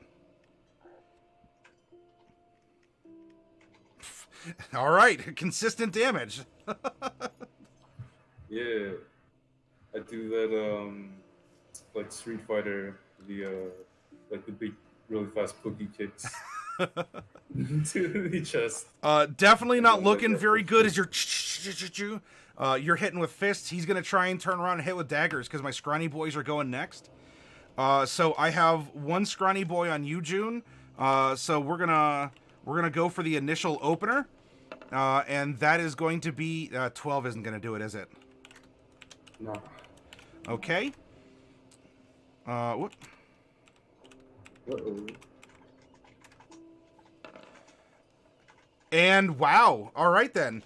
So I mean, you're exchanging blows and just every dagger stab, because this is kind of happening simultaneously. Like you're coming around at an odd angle and you're getting in bashes, and as you're hitting, the knife is also passing by, and so 3 attacks for 3 attacks, but your 3 connect as you're dodging out of the way of the knives. The other one is really upset at this coffee mug, and is going to see if over 3 attacks I can try and bring this thing down. Not the mug. We'll The see. bastard. No, impossible. First attack. 13. Nope. This Like mug it's more easy than me. is the MVP. Yeah. And now the other 2 attacks that have the lightning rider on it.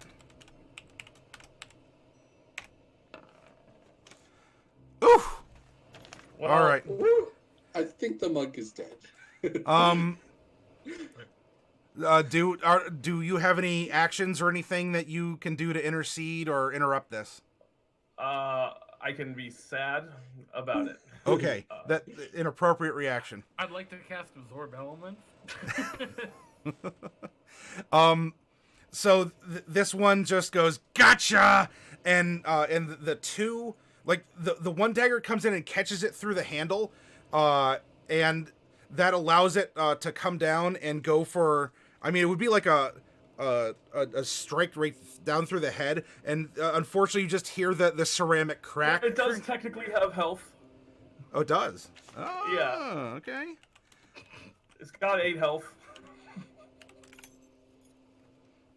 Let's find out. Then. Bad news.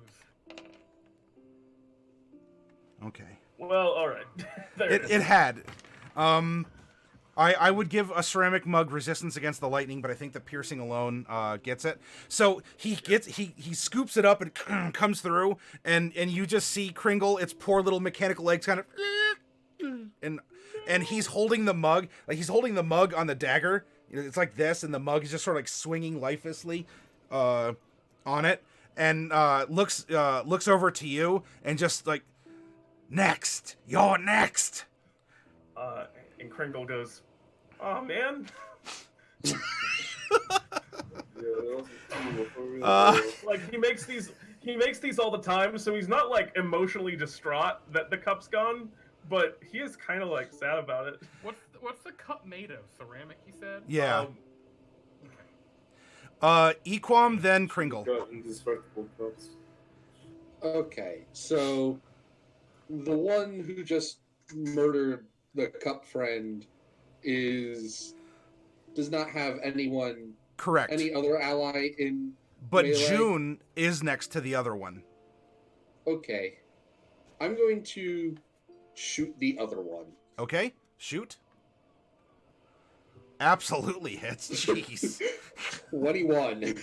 And just, you know, the guy turns around and is like, you got the... And just falls over onto the red pebbles, leaving the one scrawny boy holding the dead cup over which he savored a temporary victory.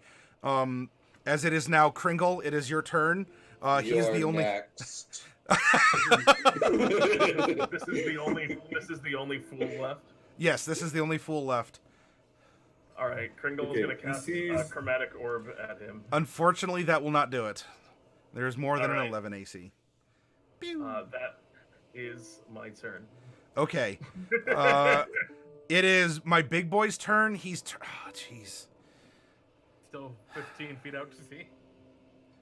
All right, he's gonna take another attack of opportunity and move onto shore. Oh, another attack of opportunity, you say? I do say. A critical. Oh. And a crit man. All right, so you go in and a wave splooshes over you, and he makes it to shore. Ah!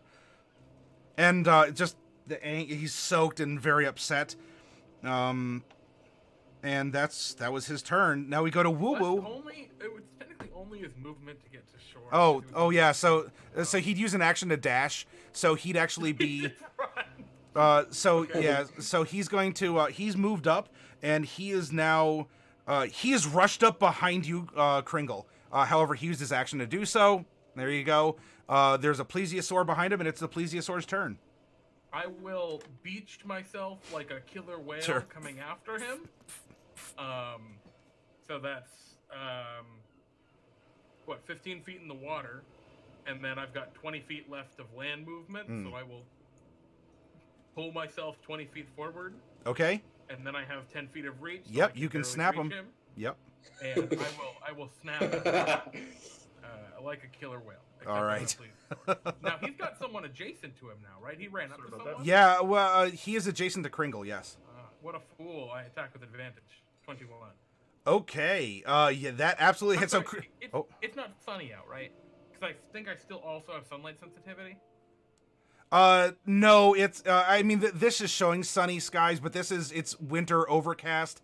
It's Ohio from November to March, so that's.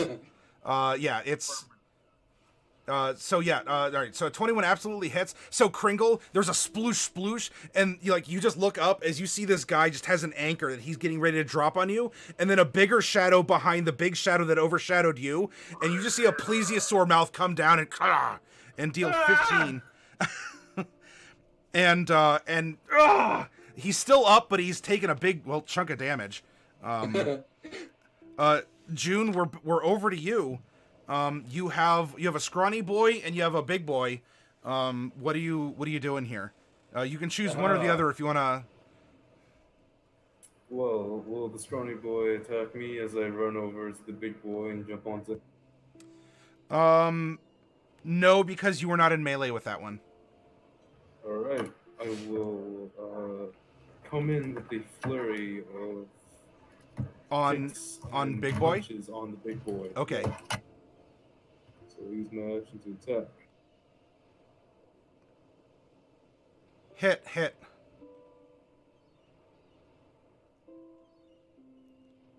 So pummel him twice with my fist, bam bam, one after another. That second one, don't expend your key point. You come over and you he spins and just lands like a nice big fish, a shiny fish in front of the plesiosaur. I don't know. Are you going for a killing blow or are you going for a knockout blow? Nah, I'm gonna do a Sherlock Holmes and stab him in the arms with my knife-like hands, and then bop him on the sides of the head. Okay. Just come back. All right. So at least you're choosing to spare. I guess we'll see what the plesiosaur chooses to do. As he's sort of. I have my scrawny boy then, who has this dangling coffee mug. He's gonna How far is he?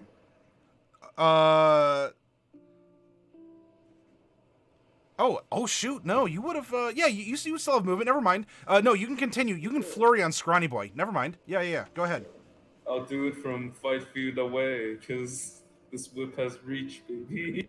All right. You take a hop over and. So like a chain instead of like a yo-yo, I sort of swing it around my head. Yeah. And, I don't know, Spider-Man thing into. Let's see what we got. Hit. Alright, just martial arts. There you go. Okay. And that's it. 9 damage. All right. Still up and is upset, but you've attacked from a little ways away. That being said, I guess you would be the alpha threat. He's kind of matching you. All right. So he is going to move over to you, and I'm going to continue to try and beat up the monk. Now, does he move out of my reach in doing that, or is he just moving closer? This is scrawny boy, not big boy. Okay. So he would move out of my reach. Because you were lightning grasping. Yeah, so that's fine. You can. What do you want to do for an opportunity attack as a wizard? Unarmed strike. Sure. I'm less of a monk and I'm more of a. Unfortunately, do I have proficiency in this though? Don't I? Doesn't everyone have proficiency in their own unarmed strikes? That is true. So it's actually it's 3 higher, so it's a 15. Oh yeah. All right, you connect. You get him, like, you punch his shin or something as he tries 1 to... damage. Hey! It's not enough to bring him down, but you know what? You showed intent. But as he passes, like, you punch him, and the cup slips off his dagger and falls at your feet as he continues over towards June. However, an 11 isn't going to hit June. At least, not that I remember. And then we have 7, and then a 20 is going to hit. Yep. And so that is going to be 3 points of piercing damage. And that is also going to be 6 points of lightning, and you can't take reactions. Okay. And that was my scrawny boy. Now we come back to Equam, then Kringle. He's next. Okay. Absolutely hits. Oh, jeez. How about 32 points of damage? God, Okay. your sneak attack rolls have been unreal. And so, yeah, you, June, you're in a flurry here with this guy, and just, he kind of like, ugh!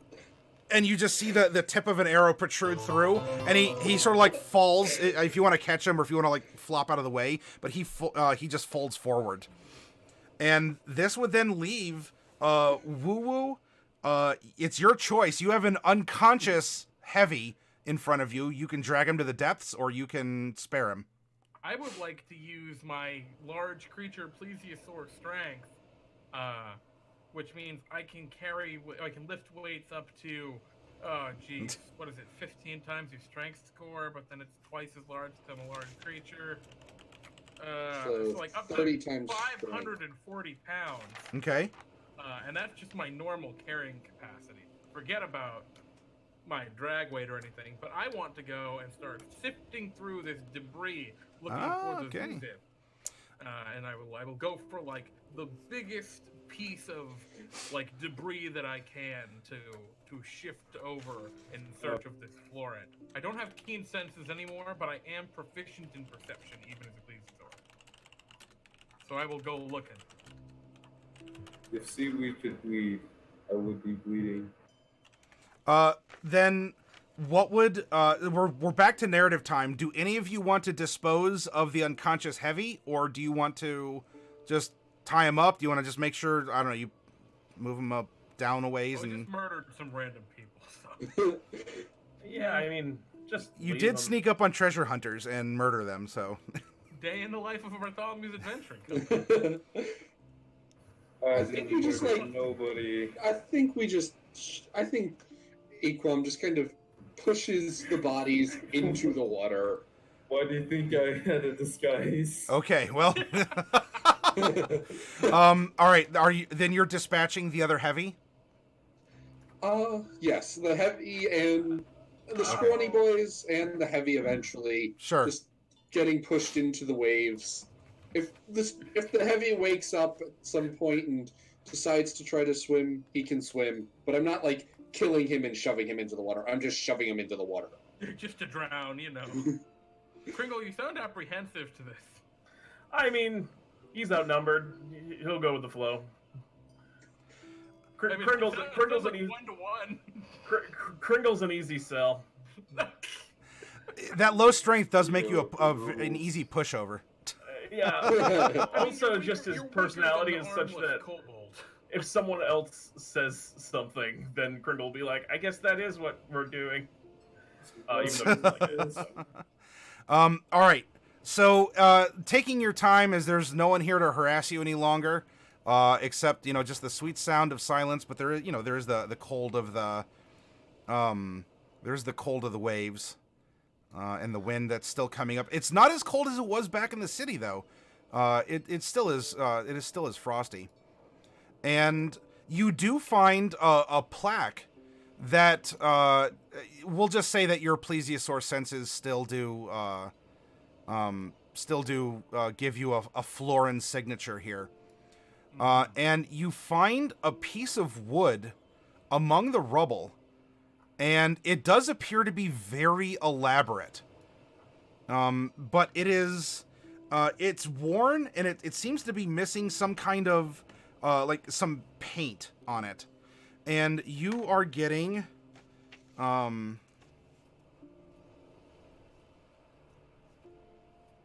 it's got a plaque on it.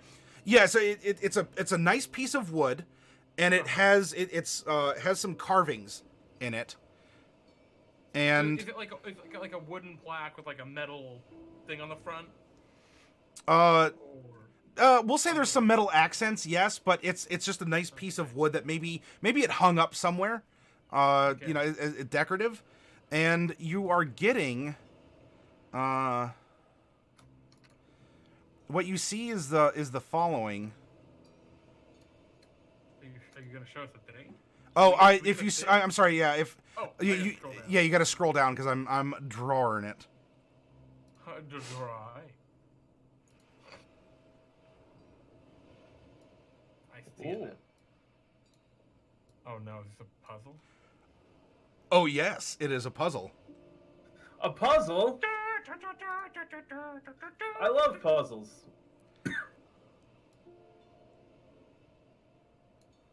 I will continue to tear through the rubble until I am convinced there are no Florin bodies here. Kringle begins casting a spell. Okay. Equam wonders if he can shoot the puzzle. You It's certainly got, like, my can. plan is It's doing it it's a defenseless object. However, it does smell like Florin, and it could be associated with a Zuzip. That's the sound that I make as I put the puzzle in Kringle's hands. Hold on just a second. I'm casting a spell. Banana. I continue to destroy the red. Banana. Okay, you're. That's fine. You're busting through this old piece of ship that's been broken off, like a true kaiju. Precisely. What is the spell that you're casting, Kringle? I'm casting the Fabricate spell. Okay, and what are you making with the fabricate? Kringle walks over to the remains of this ship, which contains a pretty good amount of wood, I imagine, yes? Yes. And he starts to fabricate. And as he does, you guys see the ship itself.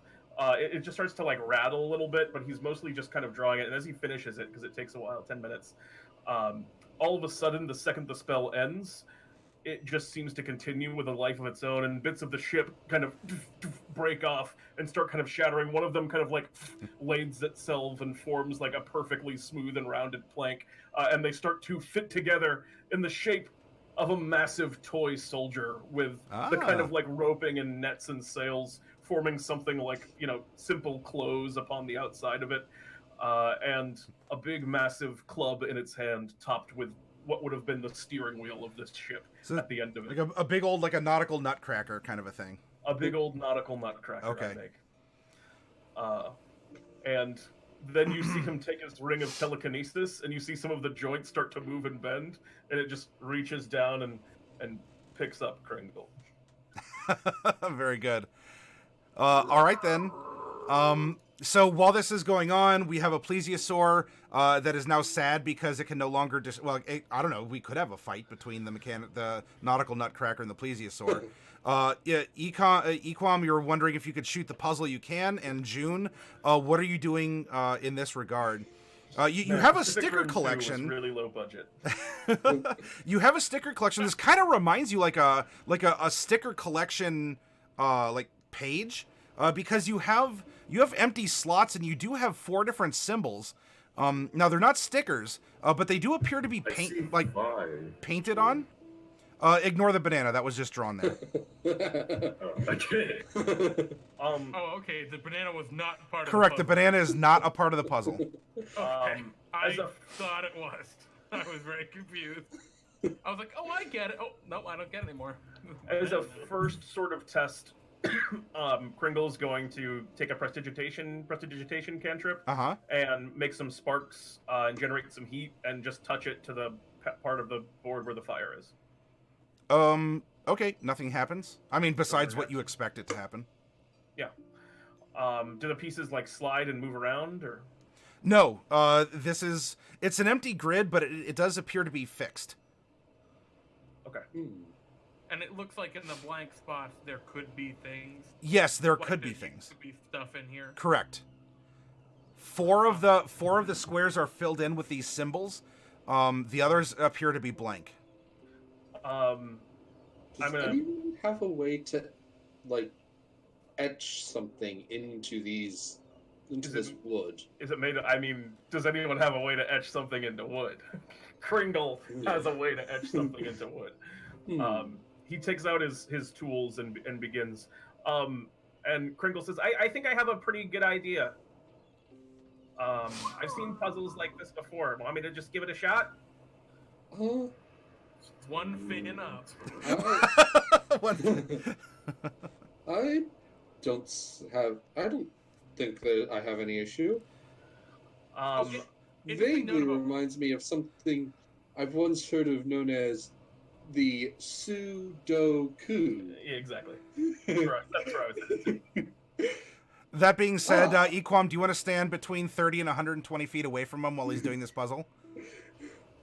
30 and 120 feet. I'm just throwing out random numbers. You know, whatever. Don't pay attention to that. What? No. Equam is going to come and try to brain trust with Kringle on how to solve the puzzle. Please feel free to fill in as I am doing.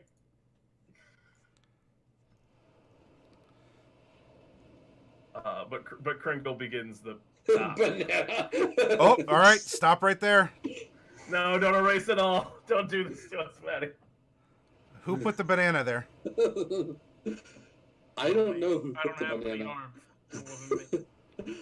I think by process of elimination here. Yeah. All right. So, what is going to happen is...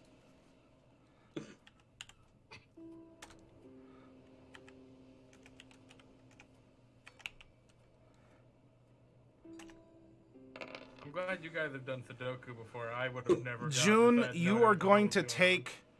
you are going to take 4 points of magical slashing damage, magical bludgeoning damage, magical 10 points of, I'm sorry, magical bludgeoning, 5 points of magical fire, and 5 or 8 points of magical cold. Alright. I'm just in cold. I will do the flames if you do the other ones. Okay. Do the drops. I want to It's go like that, hunting for fish in the water while they do this. That's In the fine. Cartoons when you're covered in soot after you like get hit with an explosion. I'm at 7 HP. Oh wait, you're really injured? I will become not depleted sore. I will hand him. Oh, he looks very bad. I will hand him a potion of greater healing. Oh man, you look Drink like this. you're in deep shit. Okay, Equam gives you a consumable. Wait.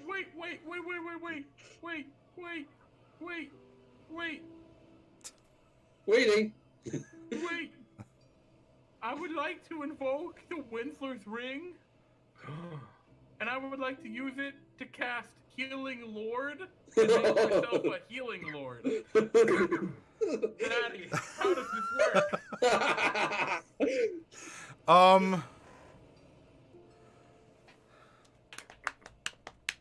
What are the effects of my 6 magic items made spell? As the DM, you get to determine what Healing Lord does. Am I a Healing Lord? Do I conjure a Lord of Healing? How does this work? Is the Welcome Lord to of the D&D Time. is the Lord of the local realm healed? Yeah,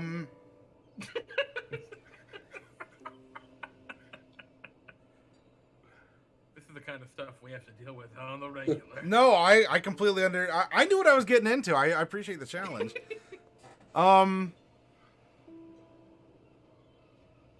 Easy. I've got 2 others.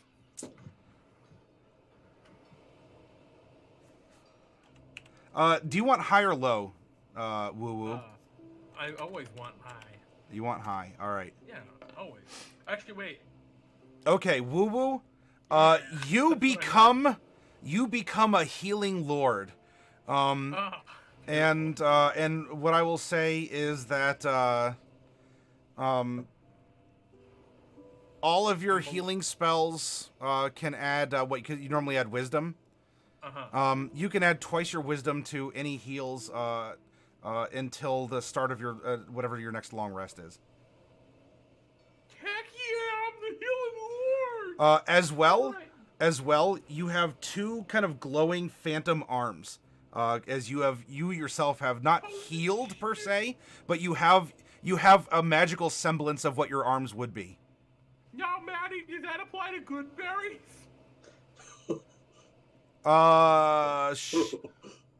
That is healing. That's my healing ability. Yeah. That's all I got. Sure. Yeah. Alright, these good berries are sick. Yeah. Classic magic initiate. Eat your good berries. Fuck you. I mean, June, Yum. eat these good berries. They're fucking great. Oh, there's How much is that each? Well, I mean, if that's the case, are they really good berries anymore, or are they great berries? They're great berries. Oh, I'd pick up Ubu's crystal that inevitably dropped as a result of the cup being destroyed. I forgot about it. Yeah. The cup is. I mean, the cup can't hold liquid, and obviously it's not animated any longer. But you might be able to repair it, or do something. So. However, the healing lord goes off while the puzzle's being solved. There's no more zaps from the puzzle, taking a variety of elemental damage, and having solved the puzzle of the four classical elements, there is a of course the fifth. a gust around you. Air, but it's picking up some of the pebbles and watery mist and everything here, and you all just you vanish. Ooh. And you appear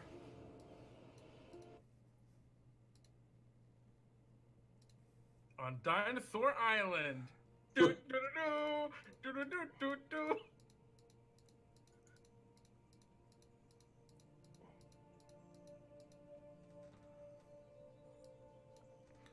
when you appear, you find yourself in a village. No, not a village. You can only see part of it, though, because of the curvature. For sure, you're on an island? A kind of... It's not really moving, because it's in frozen waters. There's icebergs everywhere. But no, you've heard of it. You've lived in the lands of DnD Time. This is Turtle Island. And where you have appeared is on a magnificent ship that is ice-locked, a familiar sight, in one of the ports. And the turtle itself appears to be quite stuck. And there are turtles kind of I'm scurrying as best as turtles can do, hither and thither here in the frigid waters. And you find yourselves on a damaged ship, has a large section taken out of it. And you are surrounded by Florins, bunny folk, and a couple entothropes as well. And there's also an odd cactus that kind of moseys up to you all. Howdy. How's it going? Turtle Island. know. I didn't believe it was real, even though Roger always talked about it. Oh no, Oh, this damn. place is great. This is bringing back like old memories of mine. I used to own like a pet turtle when I was small. And What happened to him? Little boys like crawl up the edges of the cave, and like sometimes they would like try to escape. And one time they got out, and like Oh, he my fell off neighbor the found slumbering them and spine. stole it. Oh man, Yeah. I'm sorry to hear, bud. Sorry, what was that, narrator? what we're going to do is we are going to conclude. This was actually part 1 and part 2 that we're going through here. We're going to conclude tonight's session with you all appearing aboard Zuzip's ship, surrounded by these sailors, and the zoo ship.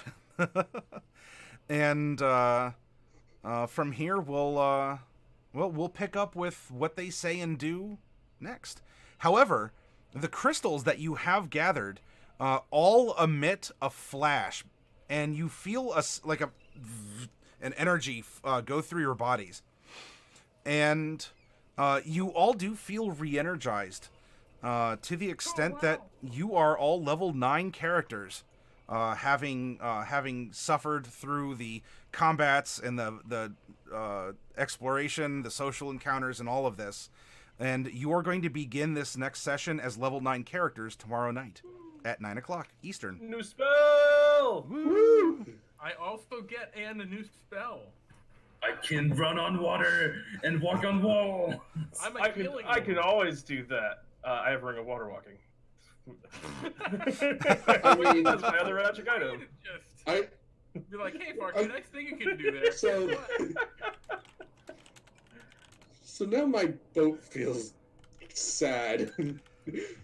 If half the party can walk on water, and then the other person can just turn into something that can swim, I guess I just row myself around. Well, you got a boat. Everyone's got water traversing. Here's the key, right? What we have to do is I have to become a Quetzalcoatlus, and I have to carry your boat, and then it can be a flying boat. Well, here's the other issue: is that there's no reason to traverse water because it's all frozen. That is correct. It is all frozen around the turtle. So all of you can walk on a form of water while you're here. This Ring of Water Walking worked too well, it would seem. Alrighty. Well, thank you, Matty. That was a fun first session. Absolutely. I'm glad you enjoyed it. I look forward to tomorrow night when we get to wrap things up. You found Zuzip's ship, presumably the VIPs as well. You're on Turtle Island, and Right. let's find out what, where, and the who's from here. A place I never thought I'd truly see. What are druid hit dice? 8s. I know. Okay, so I get +5 because we don't roll hit. Correct. Yep, half plus 1. All right. Hot damn. I have So- a ton of health. Yeah, thank I you all. don't. Thank you all for joining me tonight for this. I hope you aren't up too late. I know we went a little bit past the 1 o'clock. Totally fine. This was an absolute blast, Matty. Thank you so much for running for us. I'm glad you liked it. And so for all of you out there, if you all need to take off, that's fine. I'm going to find someone to raid. We have a goodly amount of viewers, and I appreciate all of you who are lurking, who have watched us. We have 33 folks watching. That is awesome. I'm so happy. And this is putting us at Top couple, right? yeah, we are the top second that's live. Oh, and I mean, being behind Perception Studio isn't bad considering that they have almost 300 people, and Perception does some awesome stuff. I got to meet them at TwitchCon. They're a great group. However, I think I tried raiding them before, and they don't have raids turned on. So let's see if there's someone, a friend of the channel, someone that we can, someone who's broadcasting can use some support. I know who we're going to raid. We're going to raid Creative Creature Carla. She does fantastic artwork, is a kind and wonderful person. And if you get the chance to commission her art, I suggest it. She does a good job. And I haven't got to raid her in a while. So come with me as we are going to go raid an absolute friend of the channel. Raid Creative Creature Carla. And we'll be back Thursday at 9 p.m. until 1 a.m.-ish Eastern. For the conclusion of our 2-shot DnD Time crossover adventure, which is the Fourth Wall of Christmas.